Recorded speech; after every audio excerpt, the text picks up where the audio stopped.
Try now. There we go. Now we have volume for me. So, hello, people of the internet. It is I, Solar Dragon, and I hope you all had a Merry Christmas.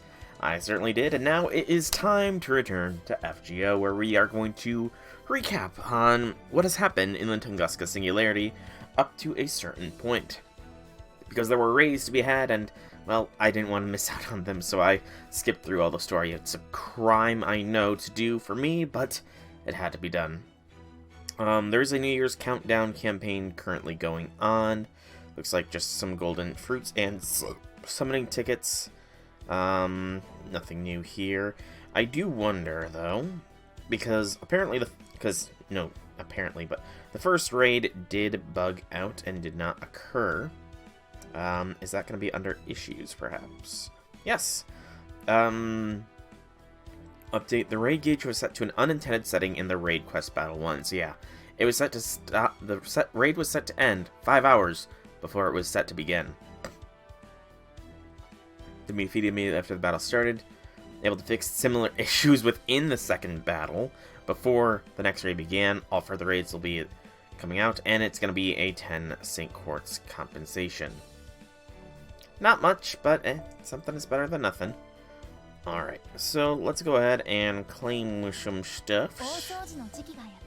Claim there.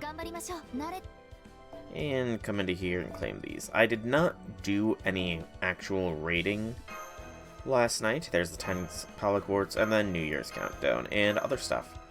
25 day was 15 quartz and then more login stuff. There we go. So, before we actually go into the Tunguska Sanctuary, we are going to go to our room. And it is Material Story, Anti-Main Records. I don't want the thing. Cosmos and Lost Belt. No, it's not there. Main Interlude? No. Event Quest. Okay, it's Event Quest. So, we wanted what? Where did the Ivan raid end off?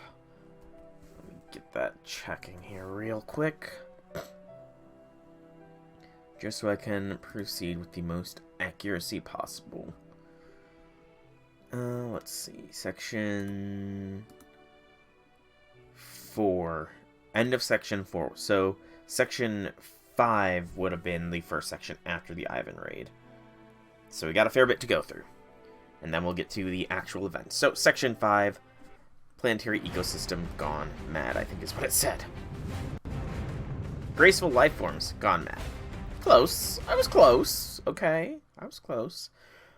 This section did not have any fights, so there's really nothing that is going to be missed from this.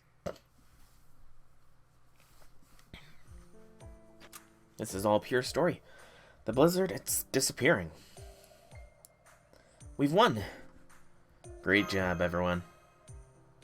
Way to go. You did great, Master Mesh. So did you, Taigong. And Nikiti and Happy Cats. I could really go for a drink. Oh yeah, a little after-work drink always hits the spot. I love kicking back with apple water after an all-nighter. Make sure you call me the next time you're celebrating, okay? Anyway, I'm going back to sleep. Night. Foe! What did Foe just say to you? Foe? Foe! Foe? Something wrong, Mash? Oh, I was just thinking. The fact that Ivan the Terrible's body was recreated here means Koyan managed to add a Lost Belt King to her stock of weapons back in the Russian Lost Belt. True. Even though I thought Ivan was the king. Anastasia was Kadok's servant. Yeah, I do wonder what the criteria she uses for her collection is. Good question. I have no idea. Well, then, why don't I start with the information I have on the hostile creatures populating this place. As you've already seen for yourselves, there are, broadly speaking, two types of creatures here. First, mass-produced ones which reproduce on their own as a species. those must be the creatures unique to each lost spell, like the Kali and Yaga. Same thing. Yes, that's right. Yagas and Kali, was it? And of course, you ran into the Scandinavian giants, too. We call mass-produced units like those Lostkin. While you do see the occasional rare variant, like those more advanced giants, it's generally safe to think of them as common foot soldiers. Oh, by the way, I coined the term Lostkin. You're welcome to use it. At any rate, they can be categorized as species that inhabit this place. Next, we have the reproduced super units. That reproduction of the lightning czar we just fought is a perfect example. I've categorized units like those as lost weapons, singular threats that aren't part of any species. So we have lost kin, which are hostile species, and lost weapons, which are hostile individual beings. Simple, no? To date, Daji has added 6 types of lost kin and 6 types of lost weapons, 6 species, 6 units. I wonder how many she's planning to collect when all is said and done. There are 7 lost belts after all. But 7 wouldn't be a very fitting number for her, would it? No, it wouldn't. Usually it'd be 9. Foo-foo! At any rate, our work here is done. This should put a real dent in her fighting forces. Now, shall we move on? Let's.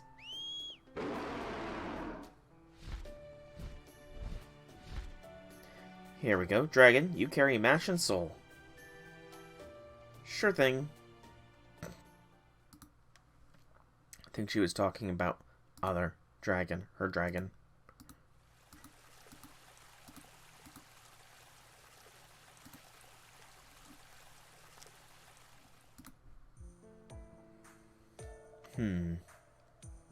Yes, this should do nicely. Now, let's continue where we left off. Lostkin have 2 distinct behavioral patterns. Either they remain on standby in a given area, or they patrol a predefined route at regular intervals. But this place is far away from both any areas they populate generally and their patrol routes, so it should be relatively safe. Foo-foo! Foo, you shouldn't get too close to the rift. Fish foo! Ah. Oh wow, there really are a lot of fish here. Yep, they're tasty. I see. Want one? Oh, really? Gosh, how can I say no to an offer from a pretty girl? Remind me, Lemon, do dragon can eat fish? You were just thinking of Sol Munier, weren't you? Anyway, how the hell would I know what a divine dragon eats? Gun in my head, I'd guess meat, though. And booze. I think they really like booze. No, I don't really like booze. If you're going to do some fishing, would you like some help? I'm a fairly good fisherman myself. Oh, right. You were famous for your fishing, weren't you? In some parts of the world, your name is even closely associated with fish folk and fishing enthusiasts. He's just full of surprises, isn't he? It's true. True, but of course I didn't come here to fish. I came here to hunt a fox, a beast who has it out for all of humanity. Huh, you don't see that every day. Even though you've materialized as a rogue servant, you're obviously also fully cognizant of your directive from humanity. Does that mean it was the world itself that summoned you, not just this place? Yes, something like that. Then does that mean we're sent by the counter for... Oh, no. It's nothing as clearly defined as that. Alright, this may not be the time to be modest, so I'll just go ahead and say it. The truth is, given everything I can do, it would have been entirely plausible for me to have materialized as a Grand Caster. You don't have the ability to see the future. That is one of the main requirements of a Grand Caster. What? Seriously? What's up? You catch a fish already? No, not yet. I like how they're just ignoring the conversation. Grand Caster. That's right, Grand Caster. Though I suppose a Grand Rider wouldn't have been too out of the question either. Point is, I easily qualify for some form of Grand Servant, but for some reason, I materialized in an ordinary rider, Spirit Origin. Well, it would make sense, because Grands are sent to deal with beasts, so it does indeed make sense why he would qualify for a Grand class container if he was sent here. As for why he was summoned as a normal rider, I don't know. And furthermore, since I'm constantly using Fang Shu to bend the rules so I can just barely avoid being sent away, I'm afraid I'm currently a far cry from my true strength, embarrassing as that is. So you really are a serious beast hunter, a professional beast exterminator. But right now you've materialized in a standard spirit origin. Having you on our side is going to be a big help. Give me a drink real quick.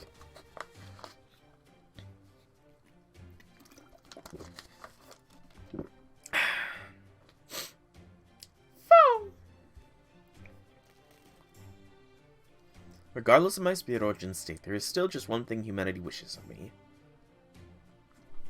My job here is to eliminate the Beast Fourth candidate, who's been running around doing whatever she pleases. It's not easy, let me tell you. Between humanity itself and Lord Yuanshi Tianzun, it seems I always end up working for total slave drivers. I see. Is that some sort of Kunlun Mountains joke? Because otherwise, I'm afraid I'm not sure how to respond to a sudden reference to one of the most supreme beings in all of mythology. If it was a joke, I can't say it was all that funny. All that being said, I'm afraid I've also lost a fair amount of magical energy, which is why I would like to ask for your help. Oh, not at all. We're the ones who would be grateful for your help. Let's fight together, Taigong, Nikich. Well said, it would be my pleasure. Same as for the fish, I should catch some soon. The anteater's waiting too. Alright, while Nikich handles the fishing, why don't we get our information exchange? Exposition jump! So the Yagas, those beastmen, are from the Russian Lost Belt. And the Giants are from the Scandinavian Lost Belt. So what did she collect from the Chinese Lost Belt? We still don't know. We haven't encountered anything from there yet. Yeah, that's the question. If she is collecting the Lost Belt Kings, or a powerful being, I'm guessing part of the supercomputer that is Qin Shi Hong, but there was like no real enemies in the Chinese Lost Belt. I'm just trying to think. I really can't remember. I think she was the main source of enemies, honestly. Let me hazard a guess. Was there by chance some sort of tiger-headed tank? No. It's a tank, though. It's not alive. Yes, there was. Wasn't there? I see. I had a feeling those lost come from the Chinese Lost Belt. But those were machines, not living creatures. Well, they're living creatures here, or at least the tiger heads I saw in this territory were. Okay, so... interesting. I guess that's one way to circumnavigate. They growled and everything.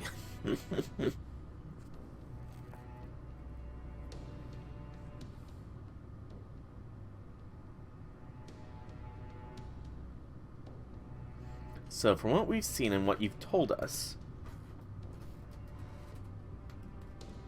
Koyan's forces here are basically a smorgasbord of things she's scooped up from the Lost Belts. In general, yes. The 6 types of Lost can mostly stick to their own territories, except for the few that go out on patrol.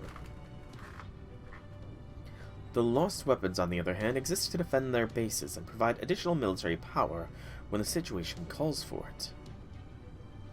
Just like that reproduction of Ivan the Terrible was doing earlier. Indeed, both the kin and the weapons have been positioned extremely effectively. Koyan knows exactly where this land's ley lines are, so even after you kill some kin, new ones come to replace them at regular intervals.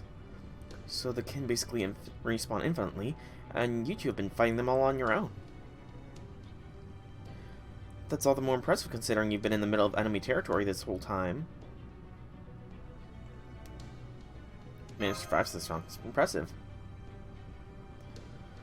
We owe it all to my amazing talent for turning tail and running from danger.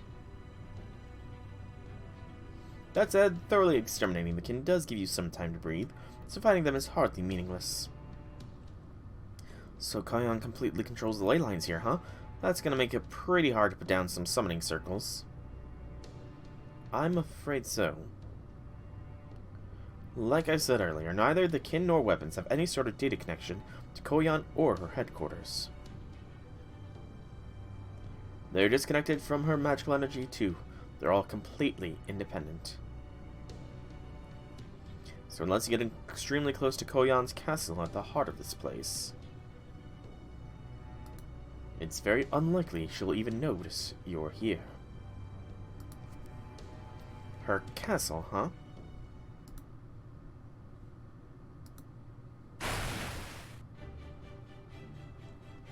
There, I caught some fish. Oh, did she use her... That's funny. That's what I call old school. Oh, you're completely soaked. Are you okay? I'm fine. She's like an animal. Like a dog. Shaking herself like a dog. Exactly. There. All dry. Wait, now I'm all wet. That reminds me. Do those ears mean you're some personification of some kind of animal, Nikiti? Nikiti. You're really good at shaking yourself dry, too. Wow, you just went there, Ibuki. Oh, you want to know about my ears? Yes, I've been wondering myself, Nikich. Are you a beastman? No, I'm not. She's not. But my beautiful wife was a brave giantess hero, and she was closer to beasts than humans. So those are your wife's ears, then. Aw, so you're keeping your mate's love as a protective charm now that you're a heroic spirit? That's so sweet. Ah, so that's why you're in female form. Nope. Oh. Then again, maybe not. Oh, then your ears and appearance are some form of protection from your wife? Well, which is it? I would very much like to know. Now that I have a hypothesis I'd like to share with you. It pertains to what exactly is keeping human history's heroic spirits out of this place.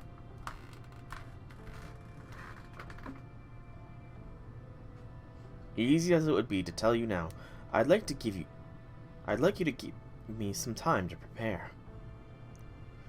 Oh, why is that? Because there are some things I need to explain for you to fully understand. That's why you need to learn more about this place, and to do that, there are two spots in particular I'd like to show you. Seeing them for yourselves would be much faster than me just explaining things. But, most importantly, it will greatly change your understanding about the ruler here, Koyanskya. What's more, it should also help you understand why heroic spirits like Nikich and Lady Ibuki Doji are able to stay materialized here. Man, you really do like to take your sweet time in getting to the point, don't you, Taigong? Or would you prefer Lord Taigong, Grand Servant Candidate? When you put on a presentation, you should make every point count, right? I've always been a stickler for these kinds of details. And besides, there really are some things out there that words alone just can't do justice to. At least, that's how I feel about it. I can't guarantee you'll feel the same. I see. What do you think of all this, Soul? Mash? Yeah, a picture is worth 1,000 words, isn't it? Are we moving out? That's fine, but let's eat the fish first. I'll cook it. I'm sorry, Nikich, but I don't think making a smoky campfire is a good idea. Then use an art. That's your solution. I don't remember if it was a sage art or some Taoist technique or what, but you had something that lets you cook fish, right? You know the one, it even lets you season the fish perfectly with as much salt, pepper, and anything else you like. That sounds incredibly convenient if you could do that with anything other than fish. Now go on, do it. I already stuck them on sticks and everything. Oh, very well.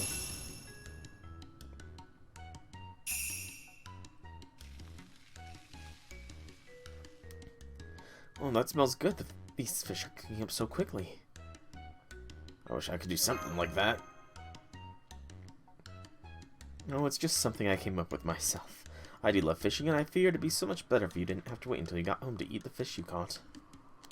That's amazing, Taigong. No wonder your name is synonymous with anglers. Huh? It is? Well, gosh, now you're going to make me blush.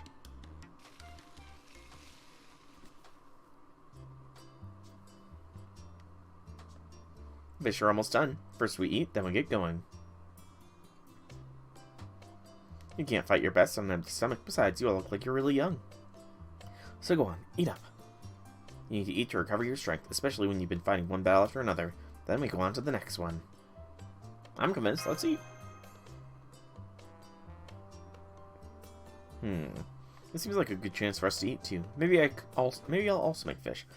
A nice sole à la meunière could hit the spot right now. You rang. No, I didn't ring for you, Morning Call. What to make, what to make. Fuff, fuff. Well, this is delicious. It's not too hard, not too soft. It smells great, too. And it's just as light and refreshing as the best freshwater fish I've ever had. My gosh, it's so yummy.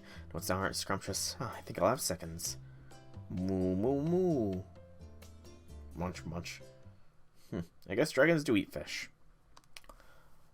The dragon talks.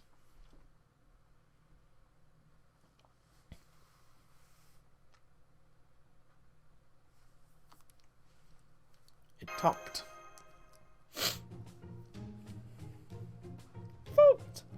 Foe! Let me introduce you properly. This is my faithful horse. An evil dragon cursed him and turned him into a dragon, but he's still a horse at heart. Be nice to them, dragon. I didn't know that. I'm Ibuki Doshi. I still don't remember all that much about myself. But it's still nice to meet you. Damn, I can't believe how pretty this dragon is. The pleasure's all mine, Ibuki. Yep, he's talking alright. That's true, though you certainly don't, see horses this eloquent every day. Although we do have one of them in Chaldea, and he's a perfect gentle horse. Indeed he is. Indeed he is. Red Hair is the most gentlest of gentle horses that is. I see. Good manners are? Well, good. Oh, that reminds me. Be careful around my Mount Mesh. He's a bit of a lecher. I'm sorry. He loves women, so if he ever nuzzles your butt or something, just do this. Oh, jeez. Yeah. Oh yeah, you do see male animals have a thing for human women like that, especially young human women. Wait, why do I remember that of all things? That's weird. I'll be careful. Thank you. More than a watchful eye, I will fucking glare at that dragon. Oh, you're gonna be careful now? Damn. Phooey, and here I thought I could get to know some new hotties and nice and intimately. Oh well, who cares? You're still gonna end up straddling me in the end. There, see? He took the perfectly innocent act of mounting a steed and made it dirty. You just earned yourself one of these. Oh, okay, I'm not saying that. Stop it, stupid horse. That's it. No dinner for you today. What? Come on, Master. I think but that. Freak.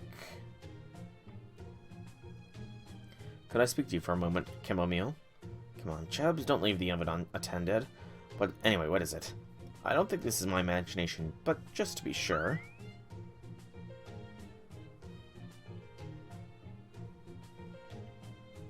We're not in Bremen, and these are no town musicians, right? I don't understand that reference.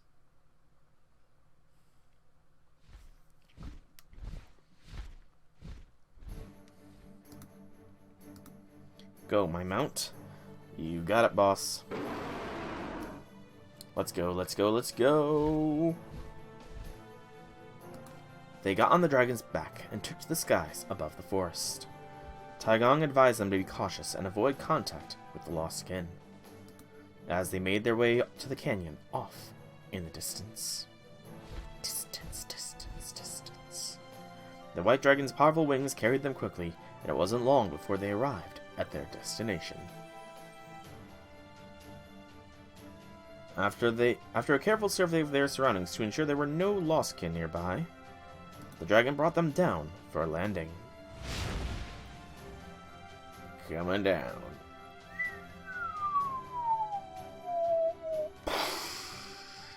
There. The canyon's surprising sights stretched out before them.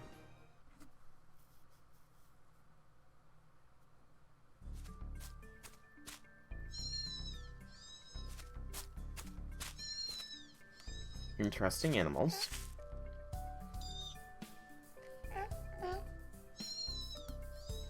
Making interesting noises. Well, you don't see animals like those every day, though they do look like they're natural four-legged beasts. Nope, can't remember ever seeing animals like that before. Thanks for meeting any lost kin Spotcha. Excuse me. Don't worry, I scouted ahead before I came here. We should be good. I saw 3 groups of them on the ground, and none of them looked at all to be that strong. So, what's the deal with those animals? These are some of the things I wanted you to see. They're much easier to show than to describe. So, do you happen to know what these animals are called? The one on the left looks like a cross between a chicken, a lamb, a squirrel, and a dog. The one on the right looks to be a cross between a chicken, a rabbit, a ram, a kind of dog, and a raccoon? Oh. No, I don't. Physically, the closest animal I can think of is a goat. Where do you see goats? But they diverge too much to be a species of goat. A goat, or maybe a sheep. With those legs? I don't think so. I give up. I have no memory of anything like them, so they don't match any of the entries on the border's copy of Chaldea's database either. Maybe they're phantasmals. That's an interesting point. That's definitely possible. They could well be paranormal, beings from the realm of mystics similar to demonic beasts and phantasms, while not belonging to any standard creature's genealogical tree. Still, I don't know. I get the sense that they're just ordinary animals from the natural world and no way associated with mystics. They seem that way to me, too. They do seem a little too rustic to be phantasmals, and they absolutely look like they have a place in the food chain as well. Indeed, indeed. Let me cut right to the chase. Those animals are not native to Tunguska. They're also not phantasmals, nor do they have any notable amount of magical energy. And yet they are a predominant form of life here, with no predators to worry about. So they're at the top of the food chain. They form herds, you see. They start in very small groups, then expand into vast herds. Let's see, I'd say there are several hundred of them to a herd, just in this canyon alone. You mean out here, in this environment? That's right. Well, that's strange. Regardless of whether these creatures are herbivores, carnivores, or omnivores, I don't see any food sources around here. This is only a colony. They hunt for food elsewhere, primarily in rivers and woodlands. Or rather, those whose vocation is hunting do. Huh? I'm sorry, what? Did you just say vocation? Yes, I did. The first thing you should know is these creatures have families. They also form settlements, have different roles according to their profession, and otherwise contribute to their settlements, that is, their society. Though of course the children are exempt from such responsibilities. Incidentally, they have a very diverse set of professions. And since they formed a society, you could also say they are social creatures. Wait, hang on, that sounds like certain kinds of insects, or maybe even humans.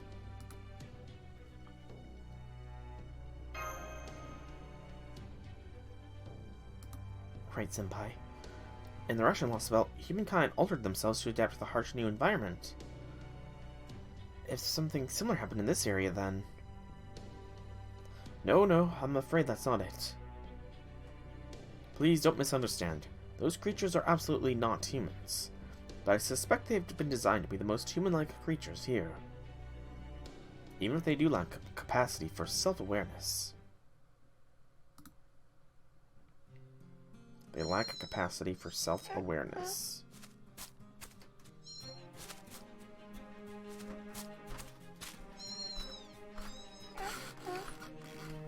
Take a look at that. Those creatures have been designed to favor familial love above all else. You mean like humans? Good question. Makes you uneasy, doesn't it? I felt the same when I first learned about this. Unfortunately, Nikic just hasn't cared at all every time I tried to tell her how strange it is. Of course. You don't need to explain the obvious. That's what obvious means. See what I mean? Now then, let me share another important fact with you while you're processing this new information. These creatures are not the only oddity to be found here. You mean there's more? Like what? To start, there's not so much as one creature in this entire place that we actually recognize. Okay, that may not be true of the microorganisms, but I've not had the means to check on that. However, it is true of the insects, the trees, the fish. Every single living thing you see. Even those freshwater trout we ate earlier weren't actually trout. They may have looked like trout, but their internal organs and such, they were arranged like no fish I've ever seen. So every animal here is a new species, then. Exactly. This place is a biologist's dream. Outside this special region, discoveries of new species are far and few between, but here, there's one around every corner. And what's more, you can't even tell which genealogical tree they might have evolved from. I'm not really up to date on modern science, but I can get by quite decently with my feng shui. And even so, I have no clue how these creatures could have evolved the way they did. Oh, that was the elbow. Not even an inkling. Nothing about their composition or their ecology makes any sense. As far as I can tell, they shouldn't even exist. You're sure about that? I am. So why are they like that, then? That is the question, isn't it? Sadly, I am as clueless as the rest of you are here. Excuse me, that was a nasty. That tasted nasty. All I can say for myself, for sure at this point, is what I've observed myself. As to what this place's ruler might be up to. Excuse me. The Chaldeans decided that they should verify Taigong Mang's claims for themselves. And set about making their own observations and collecting samples. Logical. They made sure to send video captures of their efforts to the Shadow Border. They didn't have any advanced... Okay, that is just like way too much text, way too fast. Game. Give me a moment. Yeah, give me a moment here, game, to actually catch up on what you're trying to say. They didn't have any advanced specimen collection kits with them, but they did have the basic ones in the Orchnax's storage compartments, so they used those and transmitted the data back to the border. Logical sense. Following a bit of field research, the Shadow Border's crew had enough data to analyze. What's the conclusion? About an hour later, Chaldea finally had a solid understanding of this region's unique properties. And what are those unique properties? Taigong Wang had been telling the truth. The environment was as far removed from the human's history as the Lost Belts. That's kind of disturbing to think about, honestly speaking. Furthermore, unlike any Lost Belts they had encountered so far... Dun dun. Ooh, that's a good shot. They were no humans. Not a single solitary person to be found anywhere. There were no creatures obviously capable of speech, nor were there any who formed culture or civilization. While there were large herds at the top of the food chain, there were no creatures standing above it. There were no humans anywhere to be found. While there were some creatures who formed groups like humans, there was no sign of actual humans. There were no signs of settlements, no leftover traps from hunters who had set foot in the woods. Not even any sign of one getting lost and making camp for a night. There should have been at least a few traces of such things in the old Tunguska forest, and yet, they were not. Oh wow, that's a beautiful shot. It's a world full of strange and unknown plants and animals and nothing more.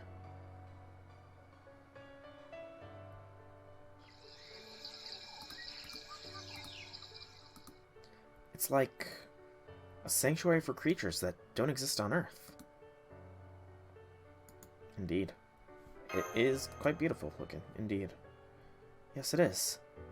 I'm not quite sure how to put it in words, but I think there's something beautiful about this landscape, too.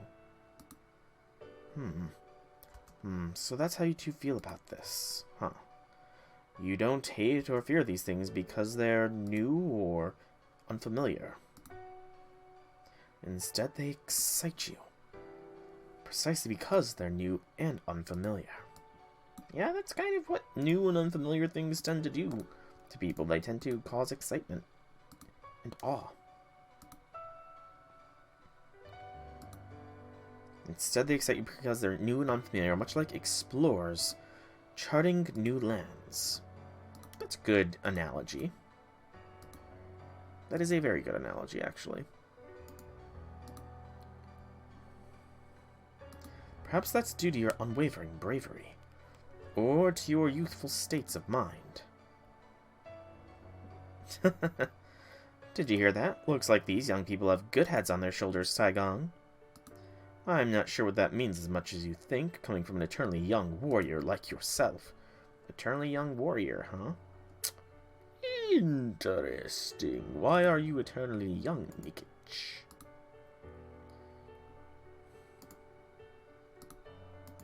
At any rate, yes. Now that you've seen this for yourselves, there's something I can finally tell you. The primeval landscape you see here is only one side of this special region. Oh?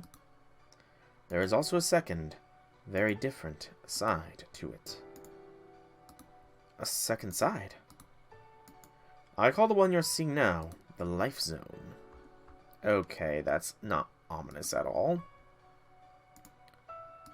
The Life Zone is truly the cycle of nature, writ at large, a place where any form of violence other than what's strictly needed to acquire food doesn't exist, a place where life is rich and abundant.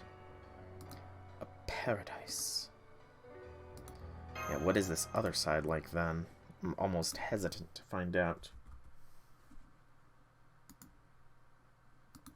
The other side, exactly the opposite of paradise. In a word, hell. Hell, huh? Well, we haven't been to hell yet in Fate, so we may as well go. Yeah, let's go to next section, section 6. Section 6 was a 2-arrow node, section 5 was a 3, ending off in a combat situation. I heard voices, like memories. Then I heard truths. My slumber was necessary for my growth. Oh. Slumber was necessary for your growth, huh? Interesting statement. Hang on just a moment here.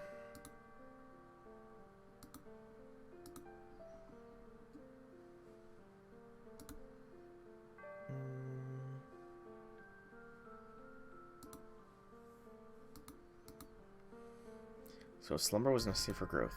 Steel, iron, fire, oil, countless intense torrents.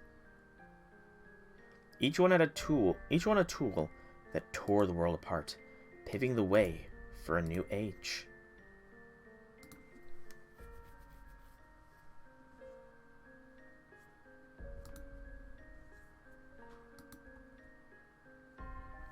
They were both loathsome and awe-inspiring.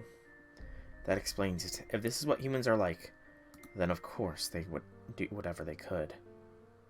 Countless thundering roars, the echoing sounds of violence, hitting, cutting, shooting, developing. As I listened to this lullaby of life and death, I became more and more myself.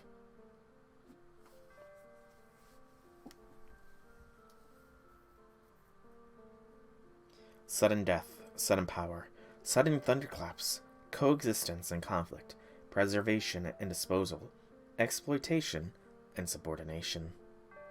And on top of all that, you continue to love and be loved. How horrible. How wonderful. Ah, the edges of my mouth curled up into a smile. Oh. Why is that? That's fine. If that's how you are, that's fine.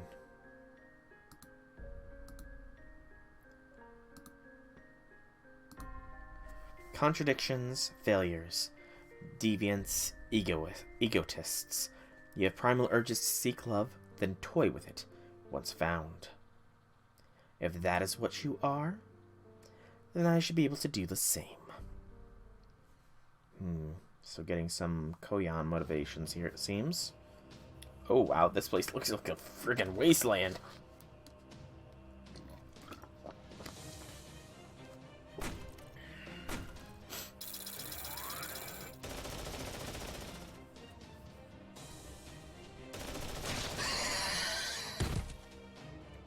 So, these things are things that we did fight in story modes. They are monstrous looking.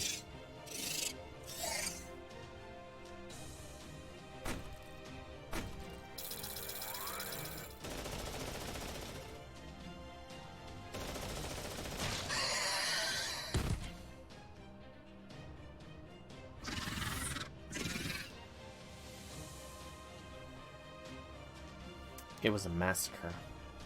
Groups of creatures seemingly of the same species spat fire from their martial organs and killed one another by firing uncountable lead projectiles. After each kill, they sneered. They moved on to another target, killed it, and sneered again. Over and over, again and again, with no end in sight. The ground ran red with blood, and before it could dry, new blood poured in. The Death Zone. Murder, slaughter, killing, and more killing. An unbroken chain of massacre upon massacre, repeated time after time after time. A cruel and brutal world that calls the Life Zone's existence into question. It's populated by a lost-kin subspecies made for mixing 6 different species together. All these twisted creatures do here is use their built-in firearms to kill one another, having nothing to do with any food chain. It's like something straight out of hell. I call this second side. Let me guess, the Death Zone? The Death Zone.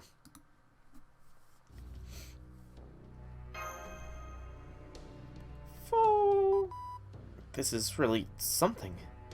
Now I wish our video feed hadn't been in full color. Mages are no strangers to conflict. I have seen some stuff.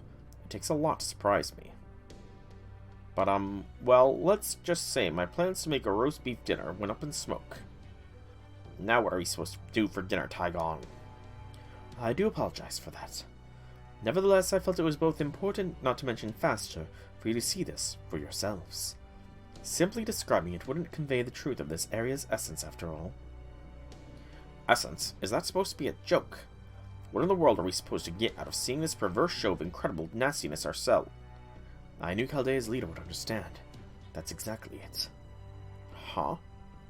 Nastiness. That's it?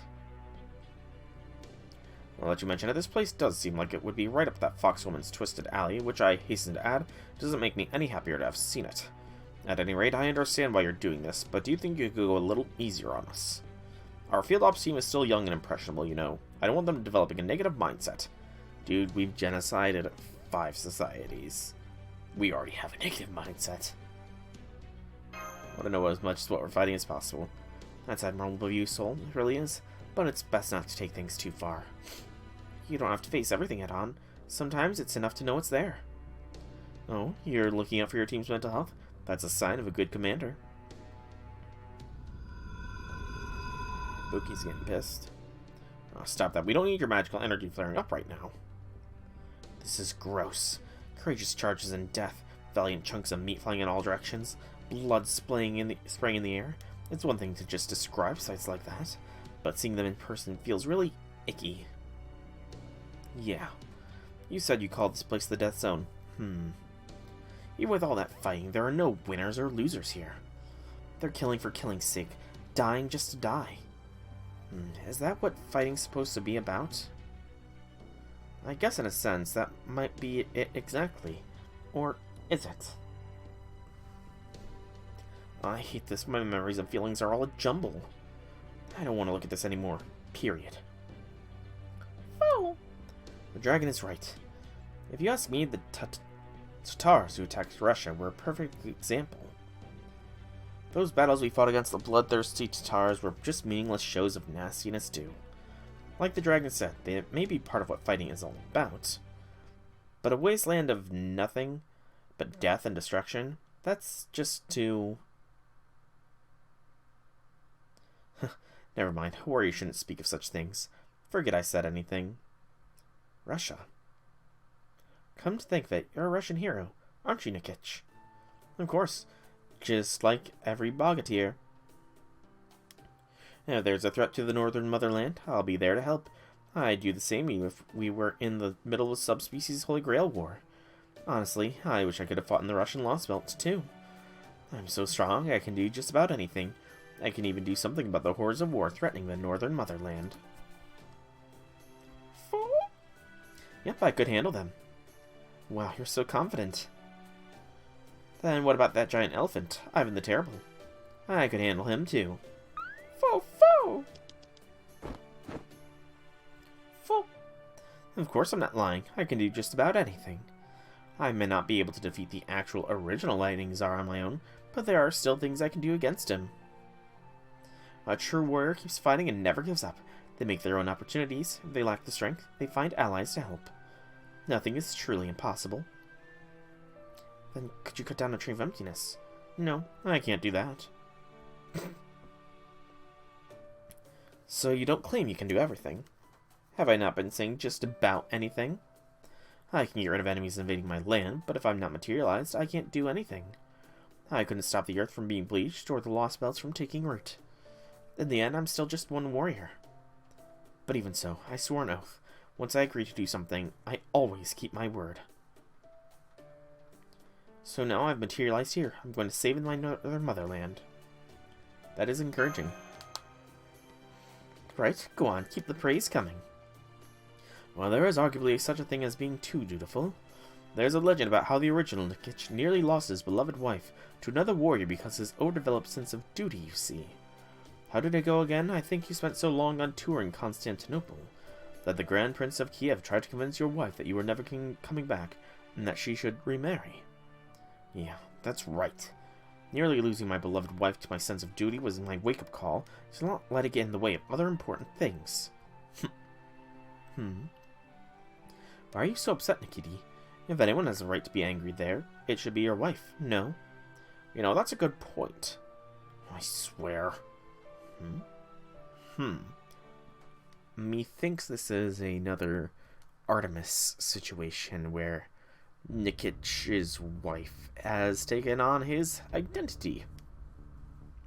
Okay, I'm done collecting data. It looks like those horde bipedal beasts that apparently have all have a bunch of built-in guns. We'll just keep killing each other as long as we stay far enough away from them. Luckily, they can't detect things from too far away since their scanning range isn't great. They do seem to be packing some serious firepower, but it's strictly optimized for head-to-head combat. It doesn't look like they have any patrol units. You don't look so hot, Da Vinci. Me? I am totally fine. It's you guys I'm worried about. These aren't exactly the most pleasant sights you're seeing, after all. It's the inherent wrongness of these things. Those combat beasts in the Death Zone inspire indescribable amounts of discomfort in people by their very nature. Combat beasts. So, current theory that I'm working with. Koyan is a beast. She has a love for humanity, and all these creatures represent the duality of humanity. The ones on the outside representing the parts she actually loves, which is their sense of community, but she's stripped them of their sense of self-awareness, whereas these ones in the middle are the worst parts about humanity, which she hates, which is just their capacity to kill so heartlessly. That's pretty on the nose, but it's also nice and straightforward. Anyway, these things that walk on two legs like humans, they kill with guns like humans. And above all, they're obsessed with killing, like humans. The Lamuysa guys saw in Naruk were pretty horrific creatures too, but at least they had the intelligence to follow their mother. But these combat beasts don't even have that. It's like they were born solely to kill each other. In a way, they're a caricature of humans, however much they roar and act like beasts. They possess both weapons and unique cruelty to humans you've never seen in creatures of the natural world. Cruelty. Ibuki, you said that cruelty might be part of what the fighting is all about, but that's only true for battles between humans. Fights in the natural world aren't like that at all. Let me ask you this, Lady Da Vinci. Why do these combat beasts possess those two qualities? In fact, let's put it another way. Why did Koyan endow them with those traits? Because this is what she hates about humans. First thing that comes to mind, that's fine with me. I'm guessing I admit, but it's not all that hard. I bet anything she did it to kill humans. Brilliant. I should have known you'd get right to the heart of it, Leonardo da Vinci. You truly are a Renaissance genius. And let me add one thing. Your analysis earlier was largely correct, but it missed one large crucial detail. I believe the combat beast scanning range is very short, at least for others of their kind. But the question is it also short for their primary prey? So they largely ignore heroic spirits, but they're super quick to target humans. That's my theory. Mash. Here, senpai.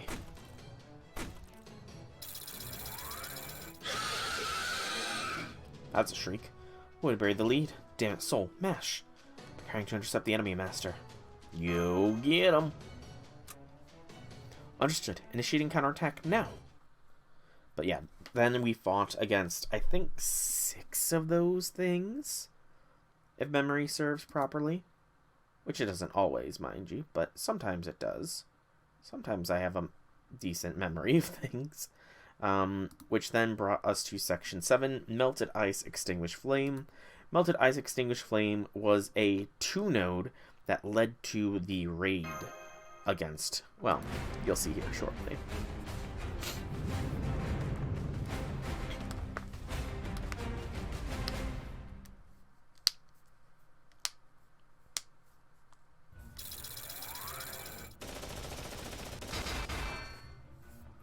Master, why can't I move? Paralyzing effect of the roar, maybe? Let's keep Soul safe back here for now. You hold the front line, Mash. Understood, Nikich. Hang on tight, Soul. Let's get away from those things.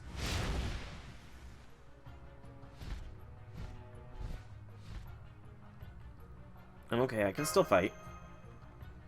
Don't play tough. You're not fooling anyone. I get it. Those things making you freeze up is normal. It's cruel, Taigong, to force you into battles you don't need to fight. And all just to make you experience what it's like to face those beasts yourselves. It's mean, but... You see, well, let's just say it was the same for him. Well, I was just talking to myself. Anyway, those things, the combat beasts. They embody humans' drive to murder. That's why they're so tough. Guns can kill people over a great distance. That's their whole purpose. They're stronger than a bow and arrows, and they kill in the blink of an eye, effectively, ruthlessly, leaving no chance for retaliation. They're the strongest kind of portable weapon there is. And above all, they're easy to use, so easy a child can do it. Some people say they're humankind's greatest invention. I don't agree, but I can see where they're coming from. Knights, samurai, bogateers, warriors. Guns stole every bit of honor there used to be in battle. There is no honor to be found in war these days. And now... just look at them all clustered together like that. It's sickening. Makes me so mad. Really mad. As if destroying warriors' honor in battle wasn't bad enough. Now, here they are terrorizing children who've lost their way on top of it all.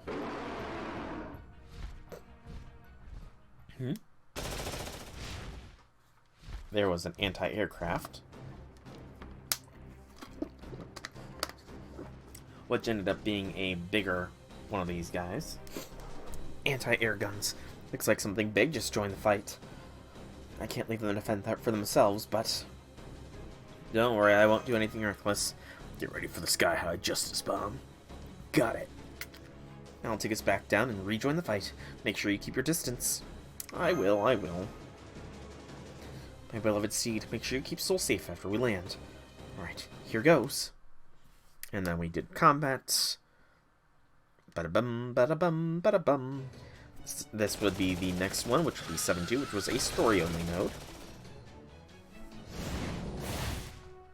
Doesn't matter how many little bits of lead you throw at me. You know.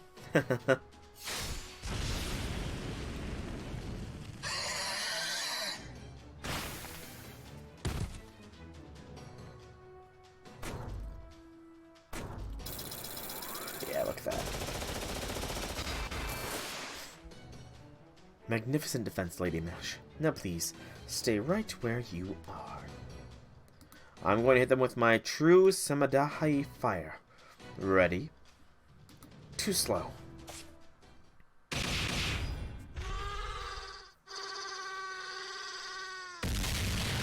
They go boom. Hostiles eliminated. All hostiles have been eliminated. The battle is over. You did great, Master. You too, Mash. You too. Worknax output remains stable at 80%, and the auto maintenance function is working perfectly. Everything's good to go. Foe! Nice fighting, guys. Does this mean you can finally take a little breather now? Nope. Nope. Then you mean you've just gone out of the frying pan and into the fire. I've never seen the combat beast react to a living human before. But once they determine something to be an enemy, not even a heroic spirit, they pursue it relentlessly. And since they're already optimized for long-range combat, when you throw Loskin into the mix too, well, they start to outmatch you pretty quick. Taigong? Yes? Don't say stuff like that, dummy! When people say that sort of thing, it always ends up coming true. Don't be silly. You're overthinking things, I assure you. I don't know if you're a first-class jinx or not. But we're so far away from any of the Loskin patrol routes, we don't need to worry about any of that. It'll be fine. So, are all the super weapons in the life zone then? Oh, no, of course not. There are some here too. Of course? What do you mean, of course? Taigong, don't tell us you. Foo-foo! I brought you all here to the death zone because I wanted you to see what it was like for yourselves. That's certainly true. But I just remembered that I had another reason as well. I didn't tell Nikitch about this earlier, but as it happens, there's a lost weapon base not too far from here. Huh? Did you do this on purpose, you scoundrel? Yes. Yes, I did. Foe! There's a lost weapon near here, one designed for mass destruction at that. I really hate to leave something around to worry about. So I'd love to take it out sooner rather than later. But you might not have come here if I'd told you the truth. Plus, I really did want to show you what the death zone is like. Tell us these things ahead of time. Ahead. Soul's right. Yeah. I'm so sorry. Let me ask you one thing, Taigong. Was there any sign we're close to this lost weapon like that blizzard last time? Yes, however, this sign won't be on the ground. It'll be in the sky. That's right, it's the bases high up in the skies.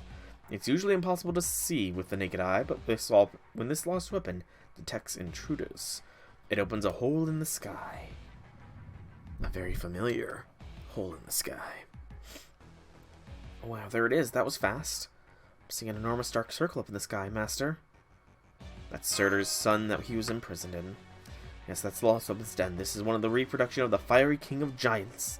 It's a burrow, a rift in space-time that only manifests for a few moments. And from the other side of that hole comes the fires of hell that scorch the ground and leave its targets as nothing more than piles of ash. Still, it is but a reproduction. It can't hold a candle, figuratively speaking, to the original world ender. So if you can't take it down, you'll never stand a chance against the beast. It was actually, to be fair, it was a fairly tough fight. Look, it's coming this way. Be careful about the heat, especially you, Soul. It's hot enough to vaporize almost any living thing. Dragon, use your skills to give him some protection. Oh yeah, good idea. Okay. While I'm at it, I think I'll put my game face on now.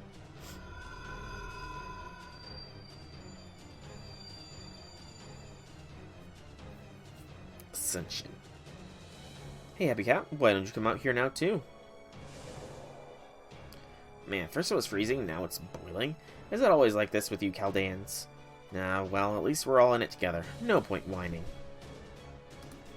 Okay, I've got your backs. Besides, I can't down a request from a pretty goddess like you.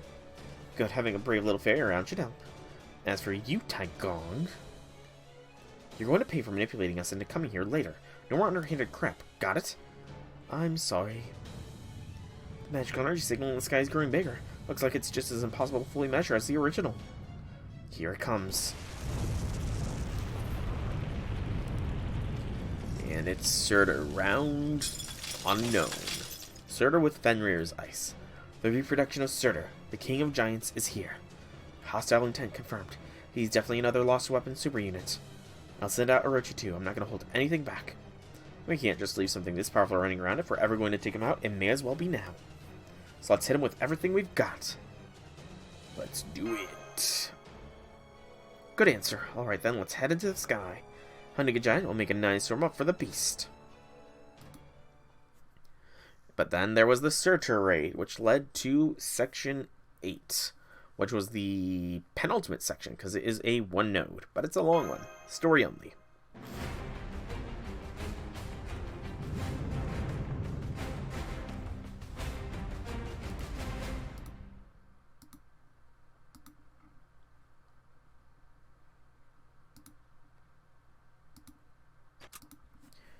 The enemy's gone silent. Its magical energy signal has faded, and all the fires around here have gone out. The battle is over, Master. Foo-foo!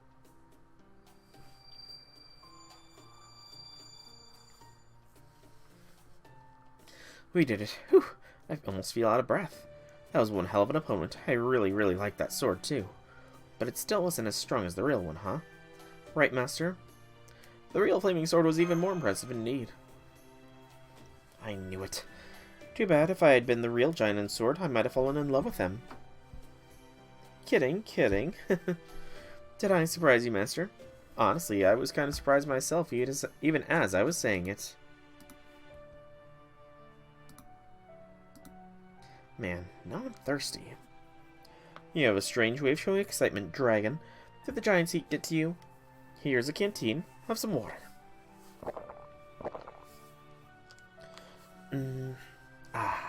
Feel like a new woman. You're very kind, aren't you, Nikich? All my fatigue just melted away in an instant. I'm impressed.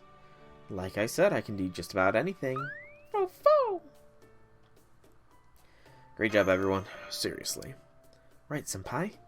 I'd like to rest up to recover from our exhaustion, but I also don't think the Death Zone's the place for that.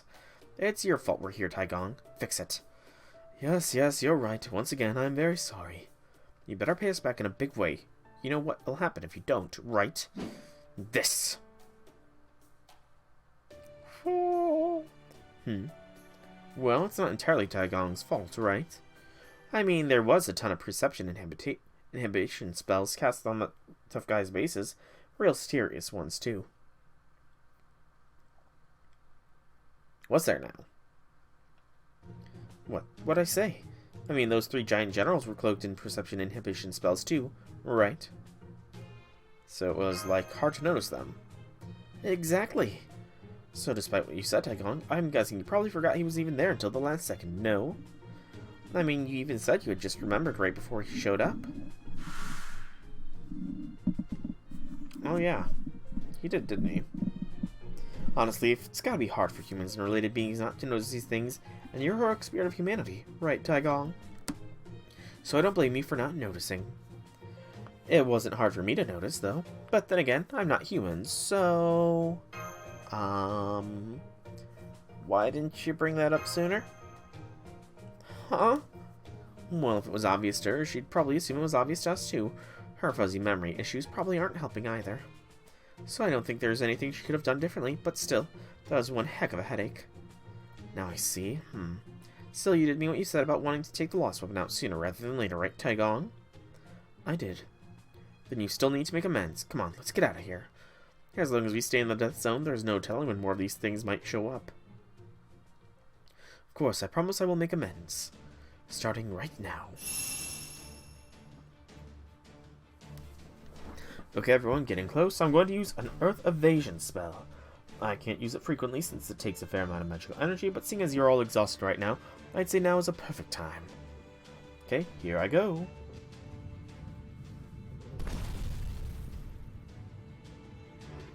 What is this? Feels like I'm in an elevator. Are we floating? This is just my Earth Evasion spell. Did he tear out a piece of the earth and we're flying on it? Foo-foo! Wow, I'm being flown around. This is amazing. I've never done anything like it before. Can't believe I'm flying in a formation with so many other people. Senpai, look. The very ground we're standing on is flying. Like we're on a magic patch of ground instead of a magic carpet. Good analogy. I'm afraid this isn't nearly as maneuverable. All I'm doing is connecting two places and setting some ground along that connection. So as I've said, it's an Earth Evasion spell, nothing more. So you're not actually using any application of wind at all. Very interesting. I am curious as to how it works, but I'm even more impressed that it can transport large groups across long distances. I must say, this is quite the sage art. Super high-speed group transportation. I remember reading about this in the Investiture of the Gods, too. It described a number of situations where you used Earth Evasion to move around. So if you were really able to use this technique back in ancient times, I could bring an army to fight on even ground against any sort of opponent, even phantasmals or evil sages. Just like what's described in the Investiture of the Gods? Indeed I could, and I did. I used to use this spell to move groups of people all around all the time, and away we go. Zoom! Taigong's a little bit of a himbo, to a degree, it feels. Moo moo. Fo. Moo moo. Fo fo. You said you call this place the Life Zone. Boy, it sure is a lot calmer around here.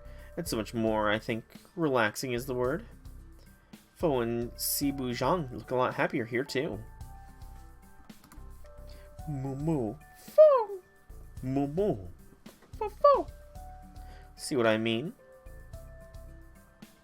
You're right, they do look more relaxed. Nature can be awfully harsh for those used to civilization.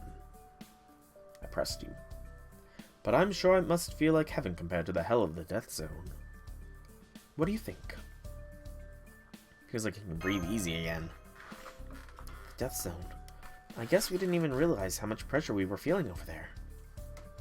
Hey, I have an idea. Why don't you guys come back to the board for a bit? I'm sure you're exhausted after all that fighting, and I'd like to make sure the Ortonax is still in good shape too. You can even recover some magical energy here. I've already entered the information Taigong gave us about the Lost Kin, especially on their patrol routes, into our map data. So we can even come by to meet you guys as long as we're extra careful about avoiding any hostiles. I think we can be there in about 2 to 3 hours. What do you say, Director? Good idea. Very well then, now that we have information on the 2 zones here, our first order of business will be to rendezvous. Then, once the field ops team has recovered, we will decide our next course of action. Fo-fo! Then why don't we make camp while we wait for them to arrive, Nikich? Sounds good, let's go fishing. Can we go hunting? I'd rather some beef than fish. That smells good. Are they ready? They must be done by now, right? Not yet. How about now? Not yet. Mo mo mo. There, now they're done. Oh. Okay, everyone, dig in. Don't mind if I do. Thank you for the meal. Foo-foo! Then while we eat, would you mind if I spoke for a bit, Lady Da Vinci? Fine with me, though the director and Meunier are busy driving and keeping watch for enemies. So I hope you don't mind if I'm the only one from around the border who can listen in right now. Not at all. Now, returning to what I was saying earlier. First of all, Lady Da Vinci, let me say you were right. The combat beasts are indeed a means for killing humankind, and the Death Zone is the power of murder itself. So why do these things exist? On this earth where everything has been bleached away, and as Siberia after the Russian Lost Belt has faded away. And this land of Tunguska is still rich with life. Despite being like a Lost Belt in many ways, this special region contains two sides that could not be more unlike than a Lost Belt. One is abundant with unknown flora and fauna, a tribute to life itself. The other is a barren wasteland of unending murderous combat. All in all, it is a biosphere of unique creatures. It rejects any and all beings that have anything to do with humanity, even going so far as to refuse connections to the throne. This place does not reject humans, yet it still loathes them in all shapes and forms, and is awash with violence meant to be unleashed upon them. So, what is it? Let me spare you the suspense. This place is without a doubt someone's inner world. So, this is a reality marble. A reality marble. What? Foe?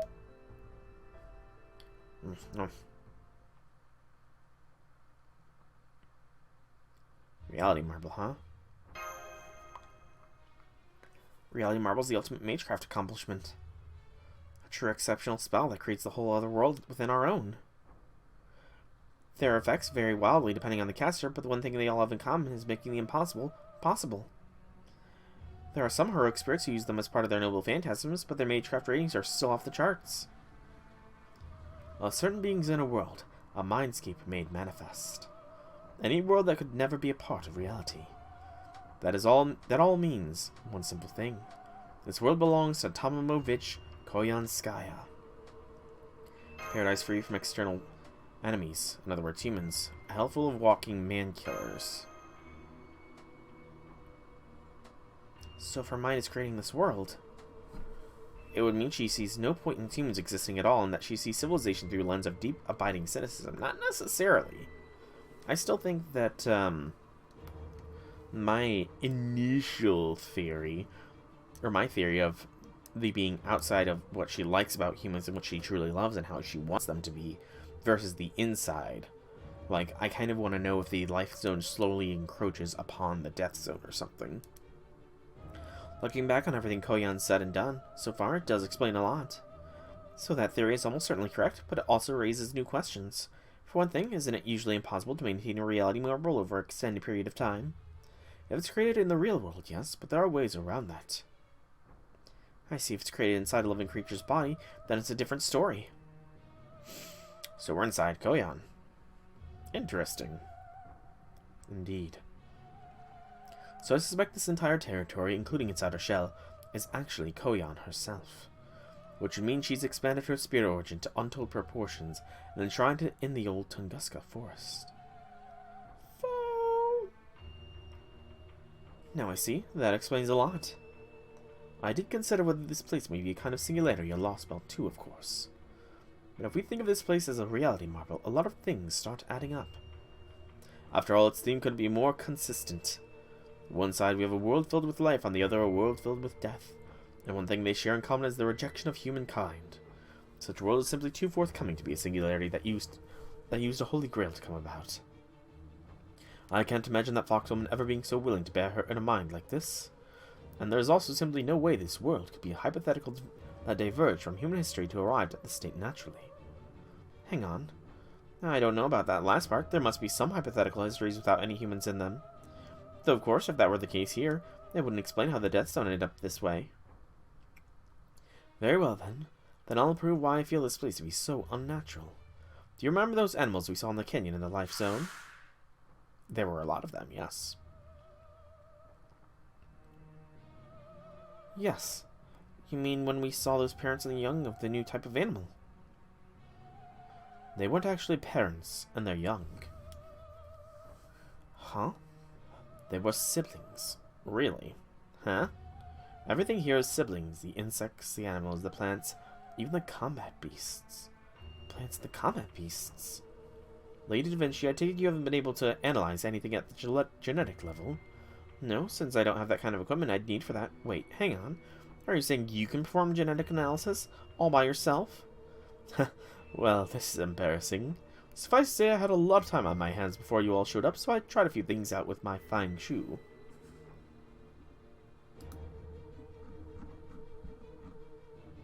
Hang on just a moment here.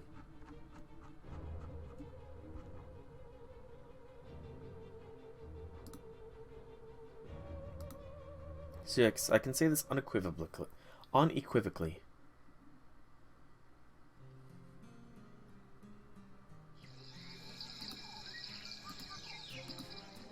Not a single creature in this world, not the plants, nor the animals, nor the combat beasts, mate with another. They don't grow, they don't learn, they don't mix genes, and they don't evolve. All living things in this place are siblings born from the same mother? Same mother, I'm guessing. But that's impossible. We've been observing and collecting data since we got here. Every plant and animal we've seen has reproductive organs, even those fish you were just eating. They're all for show. That said, there is a life cycle here, and a food chain. Creatures are born, they live, and they die. They devour and are devoured. They kill and are killed.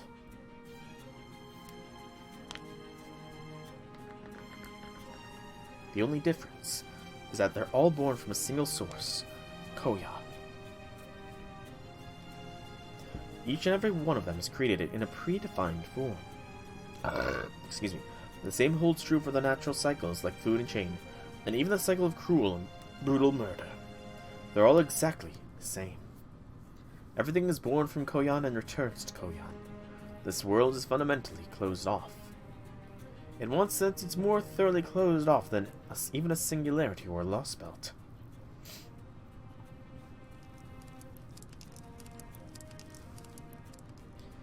So, even if it is, the flora and fauna are still alive, though, right? Oh yes, that much is certain. It's a difficult question to answer in a philosophical sense, but in the biological sense, every creature in this territory is just as alive as you are. And of course, with life comes death, and the cycle that goes with both. However, at least based on what I've seen so far, none of them are self-aware or possess a will of their own. Huh? As I said, I had quite a lot of time on my hands, so I performed enough tests that I can say one thing for certain. These creatures are not self-aware and have no will of their own. I can only assume they don't need these traits since they don't grow, pass on genes, or evolve. Or, at least, that's how Daji's shadow, Koyan, sees it. You called her Daji's shadow before, haven't you? Yes, I have. That's because she has a different scent about her than Daji herself. I believe Tamomovich Koyanskya is either another aspect of Daji, the fair-faced golden fox, one of her divided spirits, or a heroic spirit of hers with exaggerated traits. Whatever she is, I do wonder what she was thinking when she created this world. No self-awareness and no will of their own. That's really something. But still, you're right, if this place is a reality marble, a lot starts making sense. However twisted that seems to us, if that's truly how Koyan understands the world, then it's no wonder her mindscape looks like this. Indeed. And in that case, we have to be ready for the possibility that Koyan may throw something at us beyond anything else we've seen. If this really is a reality marble, we could even see things that are outright impossible.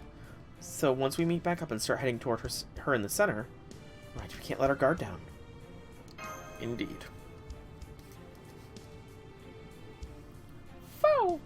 Don't worry, I'm not going to lower my guard. I'll be super careful. Hey, you, when did you start drinking? I'm impressed. I should have known a Bucketeer would enjoy drinking. Anyway, you're right. We have to be on our guard. Being on a reality marble means we're in the middle of enemy territory. Be ready for anything. Got that? Got it. Roger, roger. And section 9, the final section before the final raid that I did, I think, right? Yeah. Section 9 was a 2-arrow node ending with the 3rd set of raids.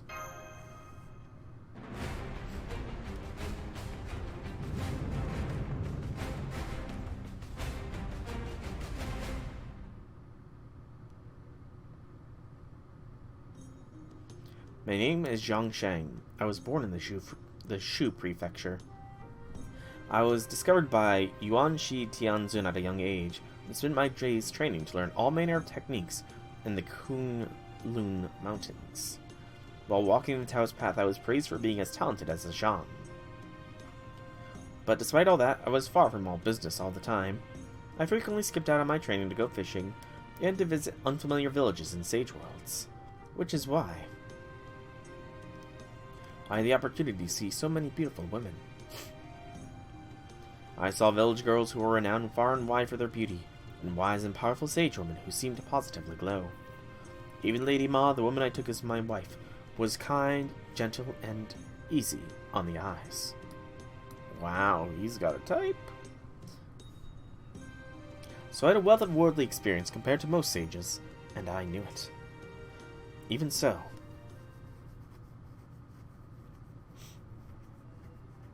good day, my name is Dashi. I'm a daughter of the Yusu family, and I have the honor to serve as His Majesty's consort. I couldn't help but stare in shock. I knew who she really was, the fair-faced golden fox, a deceptive fox spirit who had lived for thousands of years. I also knew she was one of the 3 specters of the mother goddess Nuwa of the 3 sovereign ordered to go into the human world. There, the 3 specters were supposed to hasten along the doomed Shang dynasty's downfall, and then help usher in a new dynasty to replace it. But upon joining the Shang dynasty, Dashi disobeyed the goddess's order and used every trick at her disposal to seduce King Zhao of Shang, leading him further astray. She was dreadfully evil and delighted in cruelty and atrocities she committed. Ultimately, she hurt so many innocent people. Truly, she is one of the most dangerous femme fatales to ever live. Her nation-ruining accomplishments were even said to match those of Moji in the Xia dynasty. She was a terrifying woman and she had to be eliminated. Just a glance or even a smile from her meant death. Neither a Taoist nor a sage, nor even a virtuous divine Shan could lower their guard around one so deadly. She was an enemy, pure and simple. I knew I had to fight her. I couldn't let my guard down around her, even for a moment. And yet, in spite of all that, Oh, I hear you're very skilled at fishing, is that right? I still found this woman, this beast, beautiful. Oh, Taigong, oh man, Taigong, what's going on, Taigong? Hey, Outlaw, welcome to the stream, happy things. My Christmas was very nice, very relaxing. How was yours? Ooh, contract established with Nikich. And Taigong. Thank you, Soul. Our temporary contract is now officially in place. I spent it with family as well, for the most part. It was very relaxing, very chill, ate a lot of food, and just relaxed. So this is what it's like to have a master. I'd say having a reliable supply of magical energy is a very nice change of pace. Let me take this occasion to say once again that I'm glad to be working with you people of Chaldea. Glad to have you both on the team. Still farming a raid? I did hear that there was a raid last night at 11. I'm surprised it's still going, honestly. I'd like to thank you again for joining us, Taigong Wang. Nikich? No problem. Welcome aboard. But of course, I've already got a full contract in place. That's true for you too, right, Mash? That's right. In fact, I was Senpai's very first servant. 30 million kills. Holy crap, that's a lot. How far gone is it so far? Okay, it's got a long time remaining then. Well, really? Honestly, I'm kind of jealous. If you're a master's first servant, that must mean you've known him longer than anyone and better than any of us, right? Yep, I'm definitely jealous. Foo! Oh. So Ibuki with amnesia has the hots for the master. Got it. All done with the temporary contracts, huh? That's great to... Whoa. You startled me, Ibuki. I wasn't expecting to see the bigger you, so I figured something big must be going on. You must have been startled too, huh, though? Foo-foo!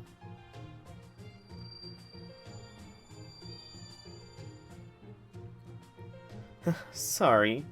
How about you, Director? We music men are put through intense training from a young age. I can handle any surprises short of being immediately devoured. That's great, Director. I should have known you were made of stern stuff. Okay then, let's get this briefing underway, shall we? Go for it, Da Vinci. Why not? Okay, so the final raid is against Koyan then. Good to know. I kind of figured as much. First, let's go over the situation and make sure we're all on the same page. Now that we've collected the field ops team, we're all set to make our way to the center of this region in the Shadow Border. We expect that's where we'll find its ruler, Koyanskya. Or rather, since it looks like the place in her expanded consciousness, where we'll find her core and or main body. Her beast form. Okay, so that weird thing we encountered in Olympus. Well, I guess I'm going to be doing the MASH soloing a beast attempts then.